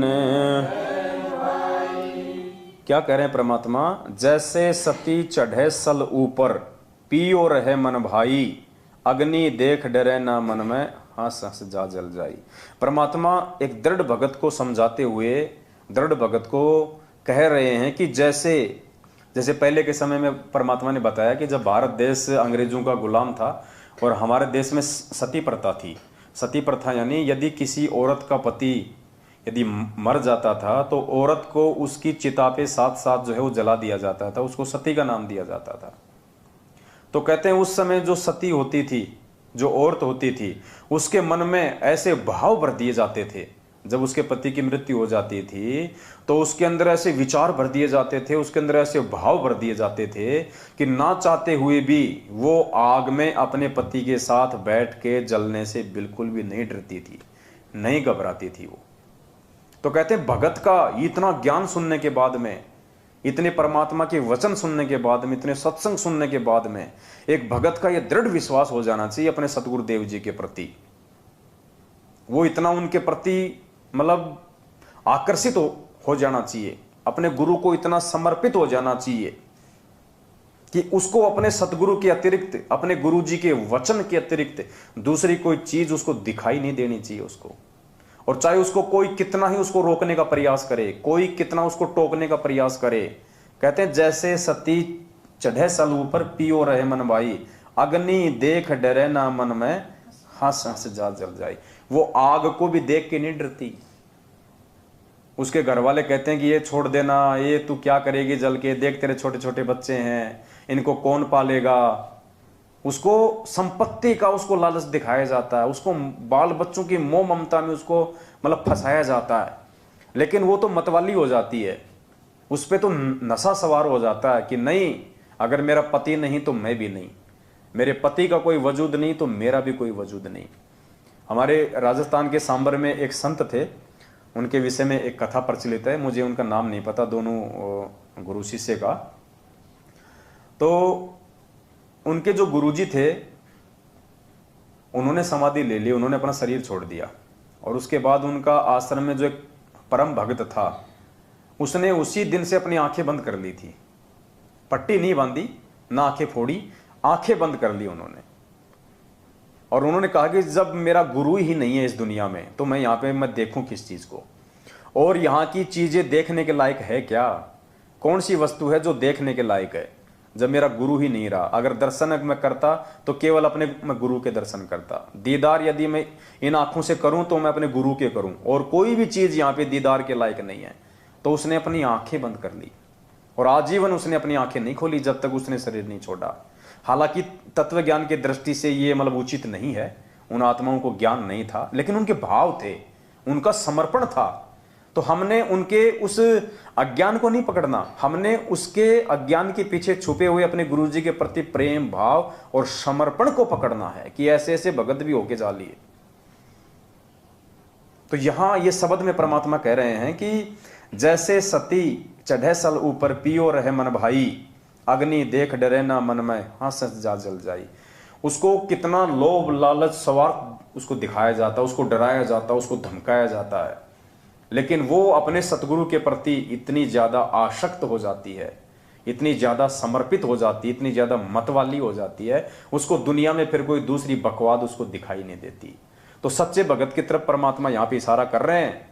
वो सती समझो, सच्चा भगत, सत्सेवक, जब ये ज्ञान हो जाएगा कि धरती पे मेरा गुरु ही पूर्ण परमात्मा है, उसके बाद पुण्यात्माओं काल चाहे उसको कितना ही तोड़ने और मरोड़ने का प्रयास क्यों ना करे, चाहे काल उसको दूसरे नकली संतों और पंथों में जाने के लिए किन्हीं नकली संतों पंथों और उनके चेलों को चाहे निमित्त क्यों ना बनाए एक भगत को तोड़ने के लिए कि तेरे गुरुजी को मूल ज्ञान नहीं है, तेरे गुरुजी के पास तो खाली पवित्र ज्ञान है, तेरे गुरु के पास में सार नाम नहीं है, सार शब्द नहीं है, तेरा गुरु तो जेल में बैठा हुआ है, तू तो मर जाएगा उसके आने से पहले, उनको तो डबल डबल जो है उम्र कैद हो रही है। तो ये तो है काल भगवान के द्वारा जगत वाली विधि से हमारे को तोड़ने का प्रयास। तो कहते हैं जो सच्चा भगत होगा, जो परमात्मा का जो पक्का भगत होगा, जो दृढ़ भगत होगा, उसके तो कान के ऊपर जू भी नहीं रहेंगी उस सती की तरह। और दूसरा काल का दाव होता है संगत में से ही तोड़ने का। जैसे काल ने इस मैनेजमेंट को निमित्त बना दिया, ये रोज पीले पर्चों के माध्यम से हमारे को तोड़ने का प्रयास करता है, हमारी मर्यादाओं को खंडित करवाने का प्रयास करता है। ये रोज नकली ऑडियो फर्जी लेटर के माध्यम से भक्तों की मर्यादा तोड़वाने का प्रयास करता है। भक्तों को गुरुद्रोही के नाम पे डराया जाता है, धमकाया जाता है। भक्तों के घरों में जा जाके ये लोग पिटाई करते हैं। क्यों? काल का दबाव ऊपर से कि साम दाम दंड भेद, कोई भी घटिया नीति अपनाओ, मेरा आहार मेरे पास भेजो, इनकी मर्यादा तोड़ाओ। एक बार मर्यादा टूटी नहीं और वो भगत सतगुरु से दूर हुआ नहीं, उसके बाद काल इसको मार के अगले जन्म में इसको गधा बना के छोड़ देगा, फिर कोई टेंशन नहीं उसको। तो पुण्यात्माओं, इस प्रकार हमने उस सती की जैसी भूमिका निभानी है भक्ति मार्ग पे अपने सतगुरु के प्रति। जैसे वो अपने पिया के प्रति इतनी मतवाली हो जाती है, उससे अपने बच्चों का भी मोह दिखाई नहीं देता। तो गुरु जी हमें समझा रहे हैं कि नालायकों, ये पांचों यज्ञ की खीर खा खा के, साध संगति से जुड़ जुड़ के, ये प्रमाण और सबूत देख देख के इतने दृढ़ हो जाओ अपने गुरु जी पे कि ये यदि कल ही यदि आ जाए गुरु जी के, चल बेटा सतलोक, तो पीछे से ना तो उन बच्चों में कोई मोह होना चाहिए। जैसे वो सती को दिखाते हैं ना कि देख तेरे छोटे छोटे बच्चे हैं, तू कहाँ आग में जलने जा रही है, इनको कौन पालेगा, ताकि उसको दया आ जाए, ताकि उसका मन डिग जाए और वो आग में ना जले, सती ना हो। लेकिन वो नहीं सुनती किसी की, नहीं मानती। तो इसी प्रकार गुरुजी हमें उस सती वाली प्रोसीजर में लेके आना चाहते हैं कि तुम मेरे ऊपर इतने आसक्ति, इतने मत वाले हो जाओ कि गुरुजी ने कह दिया बेटा सामने कुआं है, कूद जा तो कूद जा, ये मत देख कि वो कितना ऊंडा है, ये झुक के मत देख, और ये मत कह कि गुरुजी इसमें तो पानी नहीं है, सूखा है, कहीं मेरा पैर ना टूट जाए। गुरुजी ने कह दिया कूद जा तो कूद जा, बस। गुरुजी ने कह दिया सामने बेटा पत्थर रखा है, इसको खाने लग जाओ, भले तुम्हारे दांत टूट जाएं। तो ऐसे परमात्मा हमें बनाना चाहते हैं, और वो हम बनेंगे कब? जब हमारी लगन हमारे एक गुरुजी से लगेगी। कागज की फोटो के अंदर हम घुसेंगे और उस नश्वर वस्तु को यदि हम भगवान मान के भोग लगाएंगे, वो तो पाखंड पूजा हो गई। फिर तो दुनिया वाले भी तो पत्थरों को भोग लगा रहे हैं। फिर हम में और दुनिया वालों में क्या अंतर हो गया? अरे फोटो को भी भोग लगाओ तो जो जिंदा है उसकी फोटो के सामने रख के लगाओ, और फोटो के मुंह में नहीं लगाना। फोटो केवल एक भाव प्रदर्शित करने के लिए है, सतगुरु की पल पल याद दिलाने के लिए है, ताकि हम डरें, हम जागते रहें, हमें याद रहे कबीरा दर्शन साधु का, मुख पे बसे सुहाग, दर्श उन्हीं को होते जिनके पूर्ण भाग। अगर फोटो में यदि हम गुरुजी की देखेंगे तो कम से कम हमें गुरुजी याद आएंगे, गुरुजी की चंद बातें याद आएंगी हमारे को, हमारी इच्छा बनेगी चलो गुरुजी का सत्संग सुन लेते हैं। तो फोटो केवल परमात्मा में भाव बनाए रखने के लिए है। वैसे तो परमात्मा सृष्टि के कण कण में है, वो तो समर्थ है, वो तो चाहे तो फोटो में प्रकट हो जाए, लेकिन फोटो भी तो उसी की होनी चाहिए ना। तो हम सत्सेवक भी अगर फोटो के आगे रख के भोग लगाते हैं तो वर्तमान जिंदा कबीर की फोटो के आगे लगाते हैं, दाढ़ी मूछ वाली काल्पनिक हाथ से बनाई हुई फोटो के आगे नहीं लगाते। तो पुण्यात्माओं विचार करो, समझो, समय नहीं मिलेगा ये दोबारा। जैसे सती चढ़े सल ऊपर, जैसे सती चढ़े सल ऊपर, पिया रहो मन भाई, अग्नि देख डरे ना मन में, अग्नि देख डरे ना, हंस हंस जा जल जाई, गुरु से लगन कठिन है भाई, गुरु से लगन लगन लगे बिन काज न सरता, लगन लगे बिन गुरु से लगन कठिन है भाई, गुरु से लगन कठिन है भाई। दो दल सन्मुख आण जुटे हैं, दो दल सन्मुख आण जुटे हैं, सूरा लेत लड़ाई, टूक टूक हो पड़े धरती पे, टूक टूक हो पड़े धरती पे, वो खेत छोड़ ना जाई, गुरु से कठिन है भाई, गुरु से लगन कठिन है भाई, लगन लगे बिन काज न सरता, लगन लगे बिन काज न सरता, जीव पर हो जाई, गुरु से लगन कठिन है भाई, गुरु से लगन कठिन। आगे पूज्य गुरुदेव जी एक भगत को सतगुरु के प्रति दृढ़ करने के लिए, उसको और ज्यादा विश्वासित करने के लिए परमात्मा क्या उदाहरण दे रहे हैं। दो दल सन्मुख आण जुटे, सूरा लेत लड़ाई। जैसे जैसे लड़ाई होती है, युद्ध होता है, तो कहते हैं दो दल सन्मुख आण जुटे, दोनों सेनाएं आमने सामने खड़ी हों, कहते हैं सूरा लेत लड़ाई। जो सूरवीर होते हैं, जो बहादुर होते हैं, जो पीठ दिखाना नहीं जानते, वो आपस में लड़ाई लड़ते हैं, वो आपस में एक दूसरे के सामने होते हैं। टूक टूक हो पड़े धरती पे, वो खेत छोड़ ना जाई। चाहे उनके शरीर के टुकड़े टुकड़े हो जाएं, लेकिन वो मैदान छोड़ के नहीं भगते। तब जाके वो सूरवीर की वो गति को प्राप्त होते हैं, वो शहीद का वो दर्जा प्राप्त करते हैं। तो यहां परमात्मा एक भगत को यहां पे रख रहे हैं कि दो दल सन्मुख आण जुटे, सूरा लेत लड़ाई।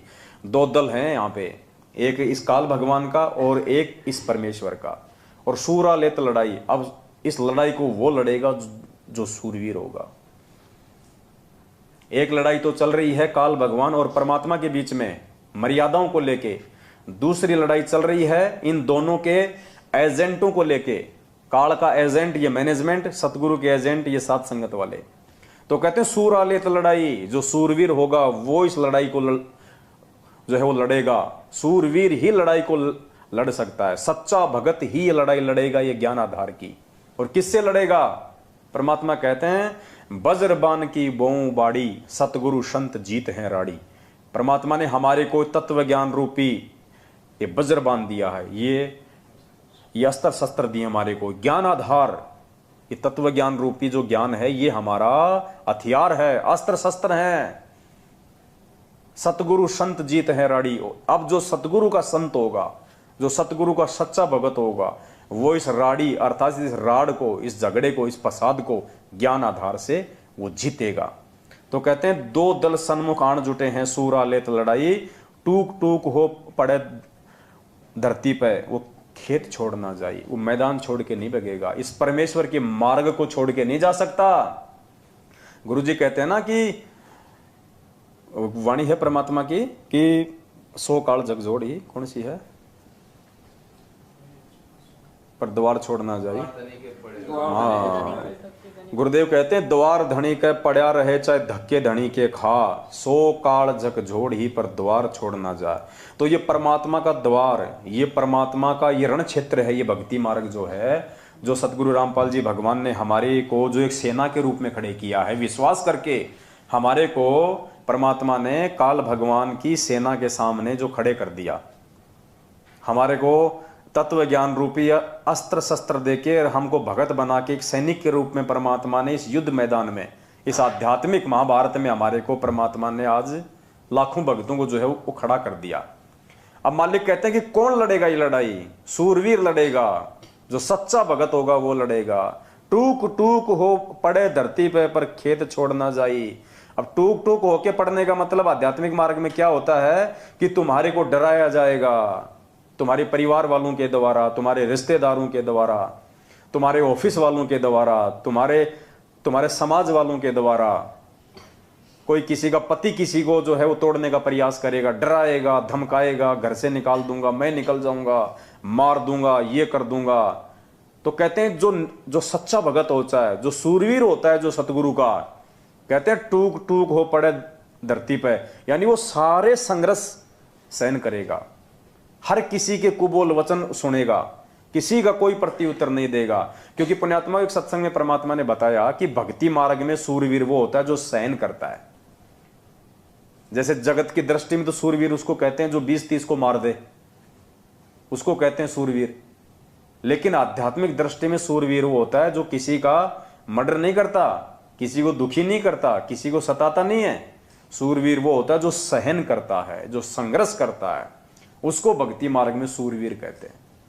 तो हमने परमात्मा के सूरवीर बनना है। मालिक ने हमारे को काल भगवान के एजेंटों के सामने, चाहे वो जगत वाले हों, दूसरे पंथ वाले हों, चाहे मैनेजमेंट वाले हों, हम सत्सेवकों को भगवान ने तत्व ज्ञान रूपी या अस्त्र शस्त्र देके इस महाभारत, इस धर्म युद्ध में खड़ा कर दिया, सात संगति वाले मैदान में।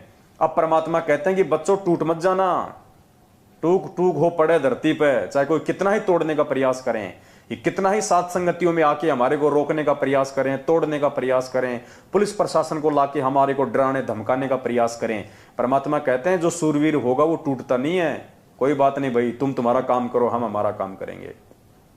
तुम्हारे को तुम्हारे फादर काल भगवान ने जो जिम्मेदारी दी है तुम निभाओ, हमारे को हमारे पूज्य गुरुदेव ने जो जिम्मेदारी दी है हम उसको निभाएंगे। हमें लड़ना नहीं, हमें झगड़ना नहीं, हमें किसी के प्रति मन में कोई बुरा भी नहीं सोचना। हमने वो करना है जो गुरुजी चाहते हैं। बस हमें विश्वास रखना है अपने गुरुदेव के ऊपर और हमने निरंतर आगे बढ़ना है। अपनी सावधानी रखो और सात संगतियों में आगे बढ़ते रहो। ये आमने सामने की लड़ाई नहीं है, ये पृथ्वीराज चौहान और मोहम्मद गोरी वाली आमने सामने की लड़ाई नहीं है। ये लड़ाई ज्ञान आधार की है। हमने अपना बचाव भी रखना है, परमात्मा के मिशन को भी आगे बढ़ाना है और भाई बहनों को भी समझाना है। तो हमने 2 कदम पीछे हटके चलना है, प्यार प्रेम के साथ में चलना है, समझदारी के साथ में चलना है। जल्दबाजी नहीं दिखानी, यहाँ पे मारकाट का मार्ग नहीं है। ये बदनामी अपने ही बाप की होगी, क्योंकि काल ने अपने भाइयों को सामने अपने एजेंट के रूप में खड़ा कर दिया। अब बताइए, हम लड़े तो हम किससे लड़े, विरोध करें तो हम किससे करें, अगर बुरा सोचे तो हम किसका सोचें, श्राप दें तो हम किसको दें। हमारे भाई सामने, उनकी बुद्धि अभी नादान है, वो काल प्रेरित है, वो समझ नहीं पा रहे, आगे चल के रोएंगे पछताएंगे, बात अलग है। लेकिन हमें तो भगवान ने समझदार बना दिया ना, तो हमने तो परमात्मा को प्रसन्न करना है। इनका भी किसी प्रकार से कोई नुकसान ना हो, हमने भरकस ये प्रयास करना है। हम 2 कदम पीछे हट जाएं, कोई दिक्कत नहीं है। शेर यदि 2 कदम पीछे हटता है तो वो डरता नहीं है, वो शिकार पे अपनी मजबूत और ज्यादा अपनी पकड़ को और ज्यादा मजबूत करने के लिए कि 2 कदम पीछे होकर फिर छलांग मारता हो। तो जब ये सात संगति में आवे, कोई ऐसी दिक्कत हो जाए, ये पुलिस प्रशासन को ले आवे, ये खुद भी 1 नंबर के ये गुंडे हैं, आपको पता ही है, ये भी लेके लठा जाते हैं, भक्तों को गाली गलौच मारने लग जाते हैं। 2 कदम पीछे हट जाओ, हाथ जोड़ लो, ठीक है भाई साहब, मार खा लेंगे कोई दिक्कत नहीं, गालियां खा लो, गाली खाने से कोई जो है वो फुनसियां नहीं होती हैं, कोई बात नहीं है। हम फिर एक नई सात संगति करेंगे, फिर 10, 15, 20 दिन बाद किसी भगत भाई बहन के घर पे करेंगे। तो हमने इस प्रकार से प्यार प्रेम से आगे बढ़ना है। और जब कल को इनकी भांग का नशा उतरेगा ना, फिर देखना पुण्यात्माओं, ये लोग मैनेजमेंट वाले, ये गुरुजी का भाई, ये गुरुजी की बेटा बेटी, ये गुरुजी की पत्नी, ये तुम्हारे कोऑर्डिनेटर नामदान वाले, तुम लोगों से नजर मिलाते समय भी इनकी गुद्दी नीचे रहेगी, इनकी गर्दन, कि इनको क्या जवाब दें हम। हमने इनके साथ में इतनी ज्यादतियां करी हैं, हमने इनको इतना जो है भला बुरा कहा, और तो और हमने पुलिस प्रशासन से भी हमने इनको डराने का प्रयास किया। कल को इन लोगों की गर्दन नीची रहेगी यूं हम सत्सेवकों के सामने, ये लोग बोलने के लायक नहीं रहेंगे। तो हमने हर प्रकार से मर्यादा में रहना है, हमने गुरुजी को प्रसन्न करना है। हमने यदि इन पे हाथ उठा दिया गलती से भी, पुण्यात्मा, वो कर्म का फल भोगना पड़ेगा।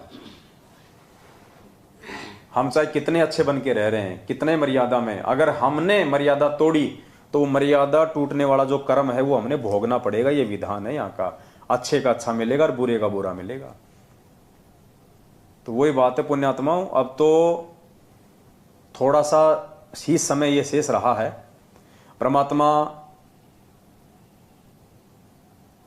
एक सत्संग में हमारे को सुनाते हैं, वो वाणी मुझे ध्यान नहीं है, कोई नेट चल रहा है क्या किसी का? एक कथा है छोटी सी, आप सुनिएगा और उसके बाद आपको समझ में आएगा कि आज जिस प्रकार से, क्योंकि ये परीक्षा तो हमारी चल ही रही है, गुरुजी देखो इतना ज्ञान देके भगत के विश्वास की, धैर्य की, उसकी परीक्षा लेगा। अब इस परीक्षा में कितने लोग जल्दबाजी में और नासमझी में फेल हो चुके हैं आप देखना, और जो लोग हिम्मत बांध के रुके हुए हैं। देखो, मैनेजमेंट के साथ रह के गंदी राजनीति करना ये भक्ति मार्ग पे रुकना नहीं है। इससे अच्छा तो नालायक को भक्ति को छोड़ देते, कम से कम गुरु वचन तोड़ के ये कर्म तो ना बिगड़ते। रुकने का मतलब है गुरु जी के वचन पे रुकना, चाहे गर्दन कट जाए। गुरु जी ने कह दिया कि भक्तों को राजनीति से दूर तो दूर, फिर गुरु जी का भाई क्या, चाहे गुरु जी का बाप आके क्यों ना बोल दे, नहीं करनी तो नहीं करनी।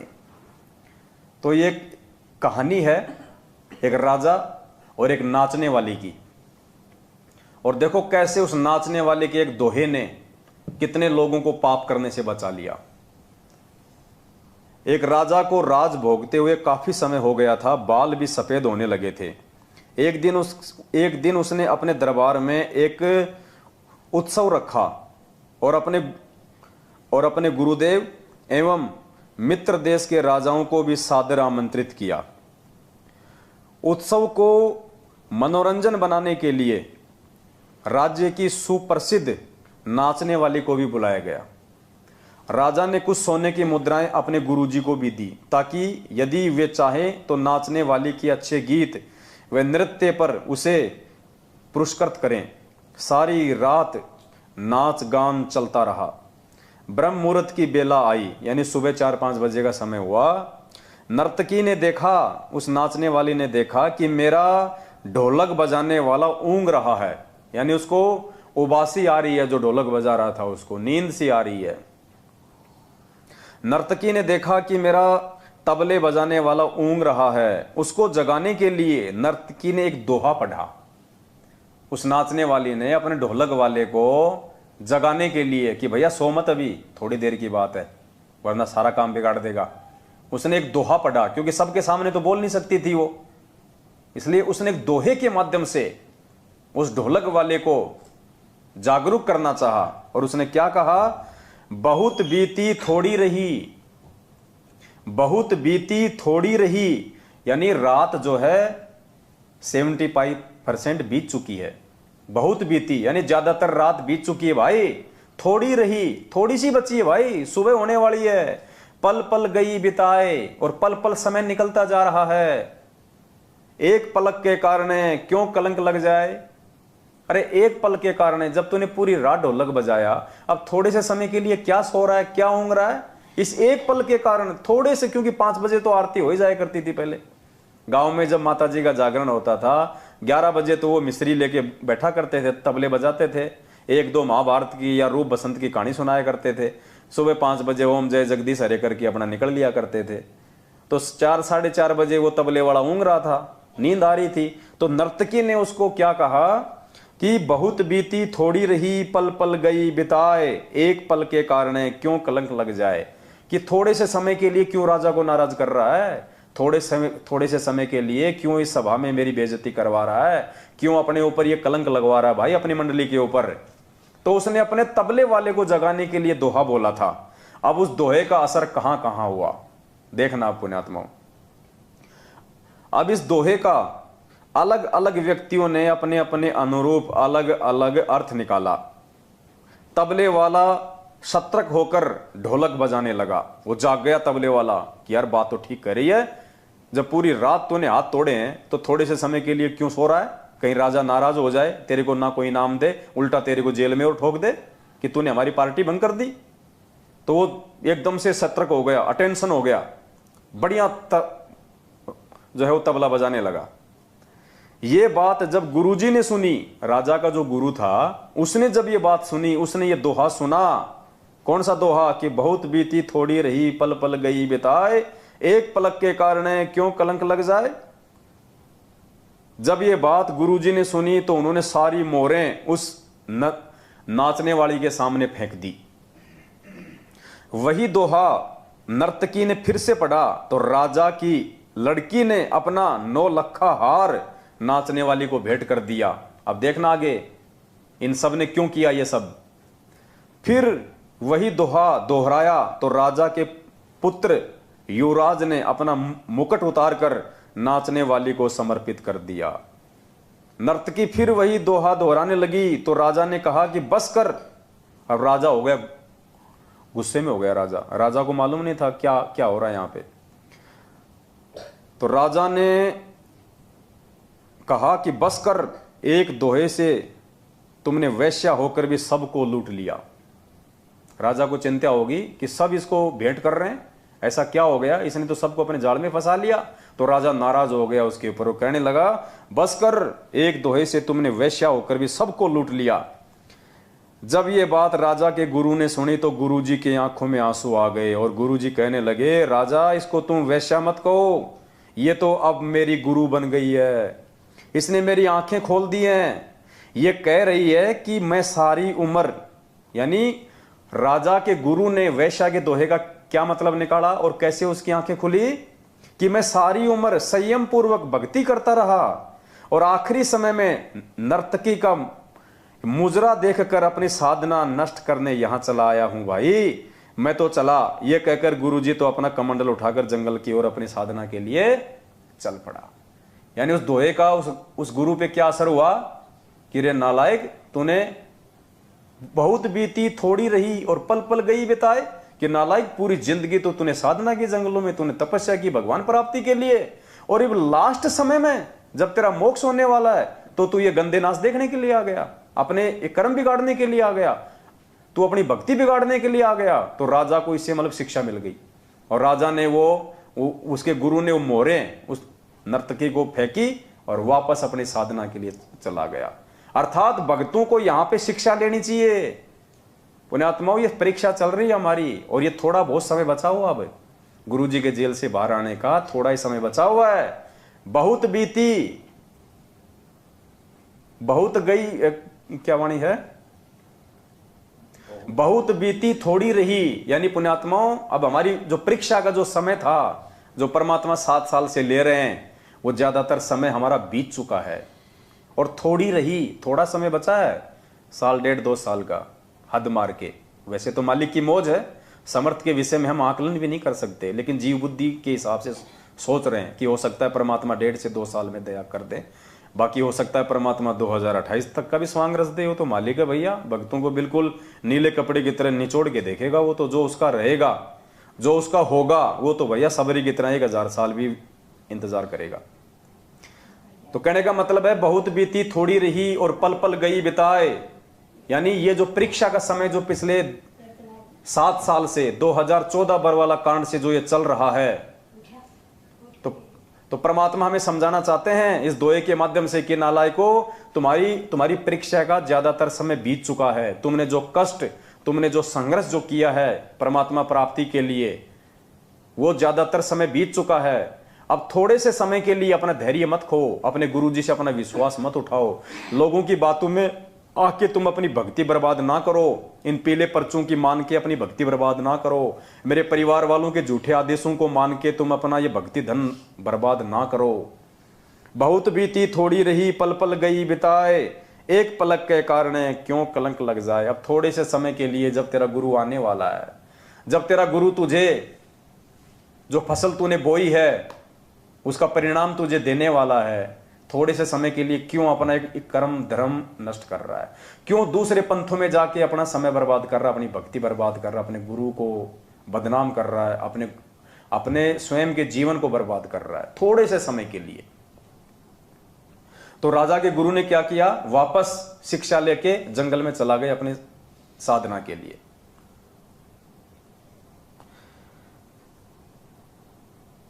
राजा की लड़की ने कहा कि पिताजी मैं जवान हो गई हूं। अब राजा की लड़की को क्या शिक्षा मिली, राजा की लड़की ने अपना 9 लाख रुपए का हार उस वेश्या को क्यों दिया।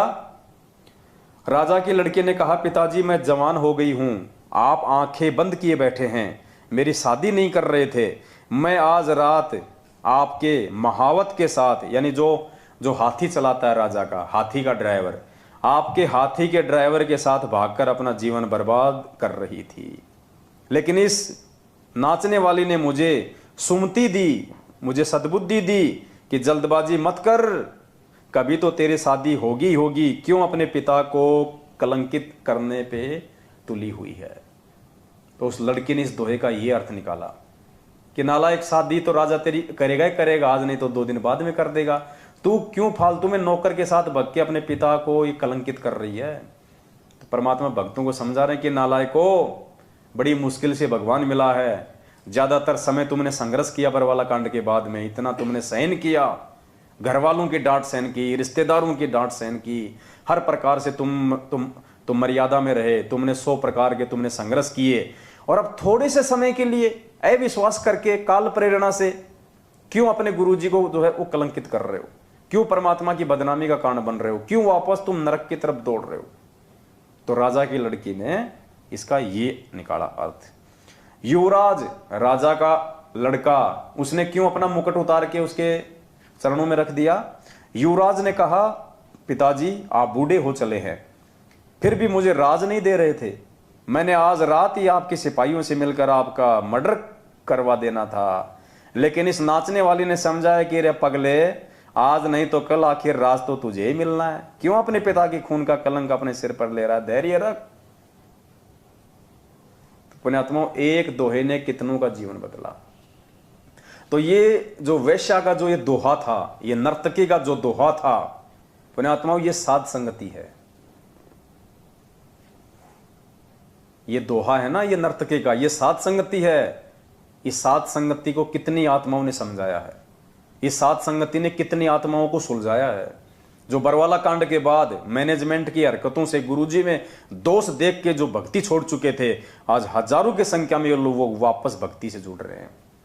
आज वर्तमान में जो हमारे नए नए भगत भाई बहन जुड़ रहे हैं फर्जी नामदान केंद्रों से, या जिन्होंने ऑनलाइन नाम दीक्षा ली थी कोरोना काल में, और ज्ञान ना सुन पाने के चलते, मर्यादाओं की पूरी तरह से जानकारी ना हो पाने के चलते जो अपनी मर्यादाओं को तोड़ रहे थे, जो गुरुजी के भगत होने के बावजूद भी गुरुजी के विरुद्ध ही जो है भक्ति मार्ग की वो क्रिया कर रहे थे, उन आत्माओं ने जब से वीडियो देखे साध संगति के, तो वापस वो अपनी क्रियाओं को ठीक कर रहे हैं, परमात्मा को प्रसन्न कर रहे हैं, साध संगतियों से वो जुड़ रहे हैं। कितनों का परमात्मा ने जीवन संवारा है साध संगतियां शुरू करवा के, क्योंकि साध संगति ही मोक्ष का अंतिम द्वार है। आप साध संगति से निकले बिना, साध संगति से आप जुड़े बिना आप एक सच्चे भगत नहीं बन सकते, आप गुरु को भगवान नहीं मान सकते। तो साध संगति उस नर्तकी का दोहा है, जिसको जो व्यक्ति जिस तरीके से लेना चाहे वो ले सकता है। उस पूरी भरी सभा में 3-4 लोगों ने ही शिक्षा क्यों ली, बाकी भी तो देश विदेश के राजा लोग बैठे थे, मंत्री लोग बैठे थे, सिपाही भी तो बैठे थे जिनके साथ मिलकर मर्डर करना था उसके लड़के ने। उन सिपाहियों के तो दिमाग में आई नहीं है बात, तो ये आएगी उनके दिमाग में जो अधिकारी होंगे, जो परमात्मा के होंगे, जो अच्छी आत्मा होंगी, वही आत्माएं बरवाला कांड को समझ पाएंगी, परमात्मा के जो है उद्देश्य को समझ पाएंगी और साध संगतियों के मकसद को समझ पाएंगी। और वो पुण्यकर्मी आत्मा, वो अधिकारी हंस ही साध संगति से जुड़ सकते हैं, बाकी लोग नहीं जुड़ सकते।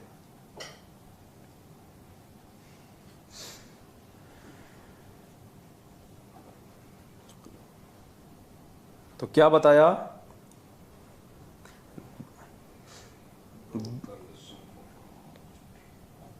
दो दल सन्मुख आण जुटे हैं, सूरा लेत लड़ाई, टूक टूक हो पड़े धरती पे, वो खेत छोड़ ना जाई, गुरु से लगन कठिन है भाई। तो कोई सूरवीर भगत होगा जो सतगुरु रामपाल जी भगवान के हिसार जेल से बाहर आने तक इस भक्ति रूपी मैदान में मर्यादाओं के साथ में डटा रहेगा। देखो पुण्यात्माओं, डटने को तो गुरु जी का परिवार भी डटा रहेगा, वो कोई गंगा जी नहीं जा रहा। लेकिन यहां बात हो रही है मर्यादाओं के साथ में डटने की। डटने को तो लाखों की संगत भी यही रहेगी। आज ही नहीं जा रही कोई काल भगवान के साथ में, सारे एक साथ नहीं जा रहे। डटने को तो लाखों की संगत भी यही डटी रहेगी, लेकिन उनका डटना कोई डटना नहीं है। डटना उसका है जो मर्यादाओं के साथ में डटे, क्योंकि संघर्ष का सामना उसको करना पड़ेगा जो मर्यादाओं में रहेगा। जो मर्यादा तोड़ेगा उसको संघर्ष नहीं करना पड़ता भक्ति पे। वो तो जगत वालों के साथ मिलके जगत वाले काम कर लेगा, भक्तों के साथ मिलके भक्ति वाले काम कर लेगा। वो भक्ति करना नहीं है, वो सूरवीरता के लक्षण नहीं है, वो संघर्ष नहीं है। संघर्ष है गुरु जी के वचन पे। तुम्हारे सामने एक सारनाम रूपी, एक फर्जी सारनाम रूपी रोटी का टुकड़ा फेंक दिया और लाखों कुत्ते दौड़ पड़े और एक टुकड़े पे। बताओ, मालिक का कोई आता पता ही नहीं। अब पता नहीं उस रोटी के टुकड़े के बहाने कोई मांस का टुकड़ा डाल रहा है या कोई क्या डाल रहा है। लाखों लोग दौड़ पड़े बस उस टुकड़े को देख के। अरे भगवान पे विश्वास किया होता, गुरु जी पे विश्वास रखना चाहिए था कि सार नाम लेंगे तो हम हमारे गुरु जी से लेंगे। कहां तुमने विश्वास किया? इसलिए तो कह रहा है बहुत बीती थोड़ी गई, पल पल गई बिताए, एक पलक के कारण है क्यों कलंक लग जाए। तुमने तो धैर्य खो दिया, इतना समय तुमने बिता दिया था और थोड़े से समय का तुम इंतजार नहीं कर सके। वो फर्जी सार नाम की दौड़ में तुम लग गए लाइन में, तुमने अपना कर्म धर्म नष्ट कर लिया, बर्बाद कर लिया। परमात्मा धैर्य की तो परीक्षा ले रहा था। अरे परमात्मा हमारे सील, संतोष, विवेक और धैर्य की तो परीक्षा ले रहा है कि नालायकों को मेरे ऊपर विश्वास भी है या नहीं है, इनको धैर्य भी है या नहीं है, कि गुरुजी पता नहीं आएंगे या नहीं आएंगे। डबल डबल उम्र कैद की सजा हो गई, गुरुजी तो छूटने नहीं है। ले लो सार नाम, कहीं ये और ना मिले। हो गए फैल। अब उस सार नाम की बना के पुंगी अपने जेब में डाल लो या बच्चों को दे देना, वो बजाते रहेंगे। आए दिन मर रहे हैं वो सारनामी, आए दिन अकाल मौत मर रहे हैं। वो सारनामी ज्यादा मर रहे हैं जो रोहतक से लेके आए थे। तुमसे अच्छी तो वो ढोलक वाला था जो जाग गया, वो राजा का लड़का था जो जाग गया, वो गुरु था जो जाग गया, वो लड़की थी जो जाग गई। और तुम मूर्ख परमात्मा से तत्व ज्ञान लेने के बाद भी ठोकर खा गए, तो तुम्हें संभालने वाला फिर कौन है धरती पे भाई? जो भगवान से सद्बुद्धि लेके ठोकर खा रहा है उसको संभालने वाला दुनिया में कोई नहीं है। फिर अब तुम वही पाओगे जैसी तुम्हारी करनी है। जो तुमने बोया है गुरु जी के जेल जाने के बाद तुम वही काटोगे। मैनेजमेंट ने गेहूं बता के तुम्हारे को भांग का बीज दे दिया। अब क्या खाओगे जब आने वाले समय में जब भूखमरी फैलेगी, जब अनाज की कमी आएगी, त्राई त्राई मचेगी, भांग खाओगे? नहीं, जिसने गेहूं बोया वो गेहूं खाएगा, जिसने भांग बोई वो भांग खाएगा।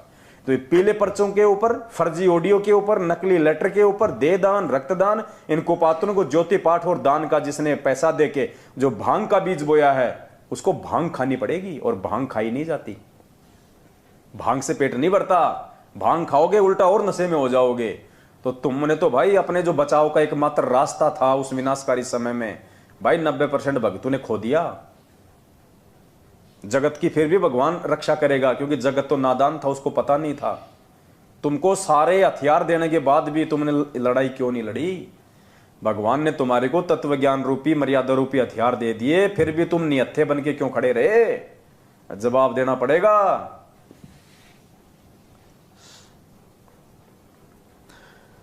छोड़ो तन अपने की आशा, निर्भय हो गुण गाई। छोड़ो तन अपने की आशा, निर्भय हो गुण गाई।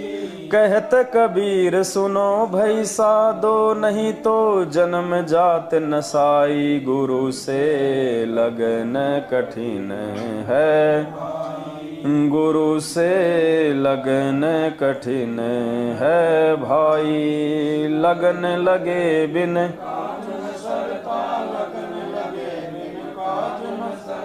जीव पर ले हो जाई गुरु से, लगन कठिन है भाई गुरु से। क्या कह रहे हैं पूज्य गुरुदेव जी? छोड़ो तन अपने की आशा, निर्भय हो गुण गाई, कहत कबीर सुनो भाई साधो, नहीं तो जन्म जात नसाई। तो परमात्मा कहते हैं भाई ये सारे आडंबर पाखंड हैं और अपने ये मरने मारने की जो भी आशा है ना, यह सब छोड़ दो। परमात्मा कहते हैं जिस मरने से जग डरे मेरे मन आनंद, कद मरूं कद पाऊं वो पूर्ण परमानंद। तो संगत को 90% संगत को तो दस्त हो रहे हैं। क्यों दस्त हो रहे हैं? कि आए दिन हमारे साथी मर रहे हैं, आए दिन। अरे वो भी सारनाम लाया था रोहतक से, अरे यार वो मर गया। दूसरा सोचता यार वो साथ संगत वालों की वीडियो देखे थे यार, वो सब कह रहे हैं यार ये फर्जी सारनाम है, और जिसने ले लिया ना वो गया काम से। तो सबको दस्त हो रहे हैं कि तेरी कब टिकट कट जाए, क्योंकि मर्यादा तोड़ने वाले को विश्वास नहीं रहता, फिर ना उसको भक्ति पे विश्वास रहता, ना उसको गुरुजी पे विश्वास रहता। फिर काल उसके सिर पे बैठ जाता है, फिर उसके अंदर भय पैदा कर देता है। तो सत्सेवकों के लिए कह रहा है भगवान, सात संगत वालों के लिए कह रहा है कि छोड़ो तन अपने की आशा और निर्भय हो गुण गाई। कि बच्चों सात संगत से जुड़ के मेरी महिमा करो, निर्भय होके मेरे ये गुण गाओ, तुम्हारा कोई बाल भी बाका नहीं कर पाएगा इस धरती पे। चाहे बम क्या, चाहे बम के बाप छूटो, चाहे उस विनाशकारी समय में भूखमरी क्या, चाहे भूखमरी का बाप आ जाओ, मेरे बच्चों के रसोई में पीपे मतलब मटका भर देगा परमात्मा, आटा भर देगा, सब्जी भर देगा, लूण तेल नमक मिर्ची भर देगा परमात्मा। रसोई में कमी नहीं आने देगा कोई चीज की। चाहे रोजाना 5000 आदमी खाओ, चाहे 1 किलो आटे में, 1 किलो चावल में भगवान 5000 को खिला देगा। और लोग ये कहेंगे यार इनके घर में आ कहां से रहा है, तब इस भगवान की महिमा बनेगी, तब कोई जानेगा कि इनका गुरु कौन है, इनके घर में कहां से आ रहा है। ये बकवाद करने वालों के नहीं होगा। क्या कहा परमात्मा ने? ध्यान से सुनो गुरु जी का सत्संग। पुण्यात्माओं, कहां किस बहम में जी रहे हम, किन लोगों की संगति करके आप लोगों ने अपना सत्यानाश कर लिया है।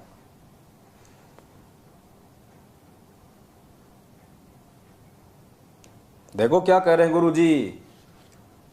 परमात्मा अंतर्यामी उस विनाशकारी समय की एक झलक बता रहे हैं परमात्मा पहले ही। और क्या कह रहे हैं, ध्यान से सुनना। गुरु जी कह रहे हैं उस समय अगर तुम्हारे घर में 2 दाने नहीं होंगे तो परमात्मा सुबह आटे का मटका भर देगा। 2 दाने नहीं होंगे और आटे का मटका भर देगा, पिसा पिसाया। अब आटा देगा तो लूण भी देगा, मिर्ची भी देगा, तेल भी देगा, घी भी देगा, सब कुछ देगा परमात्मा, चावल भी देगा। फिर गुरुजी साथ में ये भी कह रहे हैं कि ऐसा भगवान उनके लिए करेगा जो भक्ति चाहेंगे, बकवाद करने वालों के लिए नहीं। तो ये पीले पर्चों के जो गुलाम है ना, ये बकवाद है। ये पीले पर्चों की जो गुलामी करते हो ना आप लोग, मैनेजमेंट की गुलामी, कोऑर्डिनेटर की गुलामी, रक्तदान, दे दान, ज्योति पाठ का पैसा, काल्पनिक फोटो को भगवान मान के उसका प्रकट दिवस मानना, ये बकवाद में आता है। तो सुनो, अंतर्यामी परमात्मा ने पहले इशारा कर दिया आने वाले समय में क्या होगा। जैसे दास बार बार आपको कथा सुनाता है कि जिस समय परमात्मा के नाम से झूठी चिट्ठी लिखती थी कबीर जी के नाम से, और 18 लाख प्राणी साधु संत आगे थे। वो साधु संत कौन थे? घर छोड़कर जंगलों में अपने गुरुओं के पास भक्ति के लिए, भगवान के लिए भटक रहे थे। वो उनकी विशेष प्यारी आत्मा थी। अब वहां उन 18 लाख को 3 दिन तक झोंपड़ी में बैठे गरीब लाइन है, वो तो भगवान थे, लीला कर रहे थे। 3 दिन तक उनको वो भोजन खिलाया जो कभी सुना भी नहीं था उन महापुरुषों ने, भक्तों ने, साधुओं ने। और सोना की मोहर दी और 2 हरदी और छक्के, हलवा, पूड़ी, कचौड़ी, जलेबी, छक खाओ, अच्छा बखाओ, जन्म के भूखे मरे, जिंदरे भूखड़े खानिए थे होते। तो उनके लिए जब ये लीला कर दी, पृथ्वी का माल भी नहीं था, सतलोक से ला दिया जाता है। तो आने वाले समय में जैसे जनसंख्या बढ़ रही है, 100 वर्ष के बाद क्या खाएंगे ये, अगर ये माहौल नहीं बदलाते। फिर भगवान व्यवस्था करेगा।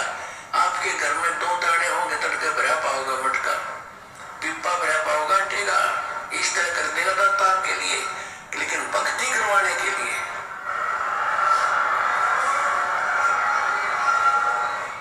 ये उनकी करेगा जो भक्ति करेंगे, और जो बकवाद चाहोगे वो अपना करते रहियो। ठीक है जी साहब। भक्ति भजन करेंगे उनका लाभ मिल जाएगा, लेकिन उसमें से खड़ी रह जाएंगे। तो ये चमत्कार गुरुजी कह रहे कि परमात्मा उनके लिए करेगा जो भक्ति चाहेंगे, जो बकवाद चाहेंगे उनके लिए नहीं। वो बकवाद करते रहो अपना, फिर जैसा उनका संस्कार है वैसा ही उनको मिलेगा। सुख तो सुख, दुख तो दुख, मृत्यु तो मृत्यु, जीवन तो जीवन। तो पुण्यात्मा आज भक्ति कौन कर रहा है? परमात्मा आज भक्ति किससे करवा रहा है? सत्सेवकों से, सात संगत से जुड़े हुए भाई बहनों से। आज मर्यादाओं में कौन चल रहा है? सात संगत से जुड़े हुए भाई बहन। इन पीले पर्चों को अपना गुरु मान के कौन नहीं चल रहा? हम सत्सेवक नहीं चल रहे। ये बकवाद है, ये भक्ति मार्ग में नहीं है। ऐसे आंख बंद करके कागज के टुकड़े पे तुम विश्वास करके कि ये गुरुजी का आदेश है। काल ऐसे ठगेगा, त्रिकुटी पे ऐसे ठगेगा, वहां भी तुम ऐसे ही अंधा विश्वास करोगे। एक दिन में गुरुजी कहते हैं तुम कोई मास्टर नहीं बन जाओगे, यहाँ पे रिहर्सल हो रही है। आज यदि तुम इतना ज्ञान लेके अंधे होके और एक कागज के टुकड़े पे विश्वास कर रहे हो कि गुरुजी का आदेश है, कल को ये काल तुम्हारा कोऑर्डिनेटर बन के खड़ा हो जाएगा वहां और बोल देगा पीला पर्चा आ गया, गुरुजी का आदेश है, 2 साल बाद चलेंगे सतलोक, अभी नहीं चलेंगे। तुम क्या करोगे? मना ही नहीं कर सकते, वापस आओगे। क्यों? क्योंकि आज तुम्हारी वही रिहर्सल हो रही है। जब आज तुम विरोध नहीं कर रहे, आज तुम ज्ञान आधार से ये विवेचन नहीं कर रहे, तो कल को वहां जाने के बाद भी नहीं करोगे। क्योंकि गुरुजी कहते हैं जब शरीर छूटेगा ना तो मालूम थोड़ी चलेगा कि तुम मर गए, तुम त्रिकुटी पे जा रहे हो या तुम सत्संग में जा रहे हो। ऐसे सोचोगे मैं तो गुरुजी के सत्संग में जा रहा हूं, और सामने से आ गया आपका देशराज मान पहन के टोपी, वर्ल्ड कोऑर्डिनेटर।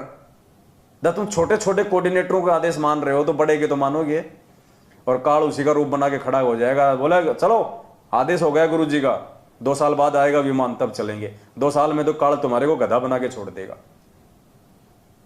तो परमात्मा कहते हैं मालिक उनके साथ ये चमत्कार करेगा जो भक्ति चाहेंगे, जो बकवाद चाहेंगे उनके साथ ये नहीं होगा। तो पुण्यात्माओं, बस ये छोटा सा एक संदेश था जो परमात्मा ने प्रेरणा की। तो सभी भाई बहनों ने मिल बैठ के आप जियों के साथ एक छोटी सी सत्संगति कर ली। आगे भी परमात्मा समय देते रहेंगे, मौका देते रहेंगे, दया बख्शते रहेंगे, तो हम सभी भाई बहन आपस में मिलके छोटी छोटी ये ज्ञान गोष्ठियां, क्योंकि देखो परमात्मा के वचन के अनुसार आने वाले समय में ऐसा ही होना है। देखो जो मैनेजमेंट वाले भाई बहन ना, वो तो बहुत पीछे छूट गए। तुम तो हमें जिंदगी में नहीं पकड़ पाओगे। अगर तुमने 2 साल बाद शुरू किया, समझ में आने के बाद 1 साल बाद शुरू किया, तो हम 7 साल से जो काम कर रहे हैं तुम 1 साल में उसकी पूर्ति कहां से कर दोगे? तो तुम तो बहुत पीछे रह गए भाई लोगों, तुम तो बहुत पीछे रह गए। और सौभाग्यशाली है वो आत्मा जो कई वर्षों से साथ संगतियों से जो जुड़ी हुई है, एक रस। बाकी तो लोग आंधी की तरह आते हैं, 4 दिन बाद तूफान की तरह भाग जाते हैं। वो सोचते हैं वहां तो कोई पद मिलेगा, यहाँ कोई पदवाद नहीं मिलता भाई। यहाँ तो अगर भगत बन के रहना है, दास बन के रहना तो रहो। यहाँ कोई कोऑर्डिनेटर, कोई संभागीय कोऑर्डिनेटर, कोई सेवादार, कोई ये नहीं है। यहाँ कोई नेता नहीं है, कोई सरपंच नहीं है, कोई ठेकेदार नहीं है। सब भगत है यहाँ पे, सब सेवादार है। यहाँ प्यार प्रेम एकता पक्षपात रहित है जो सतलोक में है, जो परमात्मा के आश्रम में परमात्मा रखना चाहते थे, लेकिन काल प्रेरित उनके परिवार वालों ने रहने नहीं दिया। तो यहाँ बकवाद नहीं चलती, यहाँ भक्ति चलती है। अगर भक्ति करनी है तो साथ संगति में आओ, और अगर बकवाद करके अपना जीवन नाश करना है तो मैनेजमेंट के साथ में लगे रहो। फिर परमात्मा कहते हैं कि कौन सी वाणी है मालिक की? उनको देवगढ़ जोट, संतों के नहीं काम के उनको देवगढ़ जोट। चातुर प्राणी चोर हैं, मूद मुगद गढ़ ठोट, और संतों के नहीं काम के उनको देवगढ़ जोट। जो बकवादी है ना, परमात्मा कहते हैं उनको तो उनके गले जोड़ दो, उनको तो उन्हीं के साथ रहने दो। वो संतों और भक्तों के काम के नहीं है, वो साथ संगत के काम के नहीं है। वो बैल है, उसको हड़ में जुतने में ही उसको मजा आता है। तो भाई और बहनों, बस ये छोटी सी विनती थी। परमात्मा ने दया बख्शी, आप सभी के बीच में आए बैठे। फिर से मालिक दया बख्शेंगे तो फिर छोटी छोटी सात संगतियाँ होंगी, और इन सात संगतियों का मकसद है हम कुछ सीखें, समझें, परमात्मा के प्रति अपने विश्वास को बढ़ाएं और मर्यादाओं में रहें, और परमेश्वर की भक्ति में आगे बढ़ के गुरु जी को प्रसन्न करें। और आने वाले विनाशकारी समय में हम अपनी रक्षा के हम स्वयं कारण बने। सत साहेब। बंदी छोड़ सतगुरु रामपाल जी भगवान की, बंदी छोड़ सतगुरु रामपाल जी भगवान की जय हो। बंदी छोड़ सतगुरु रामपाल जी भगवान की जय हो। सत साहेब।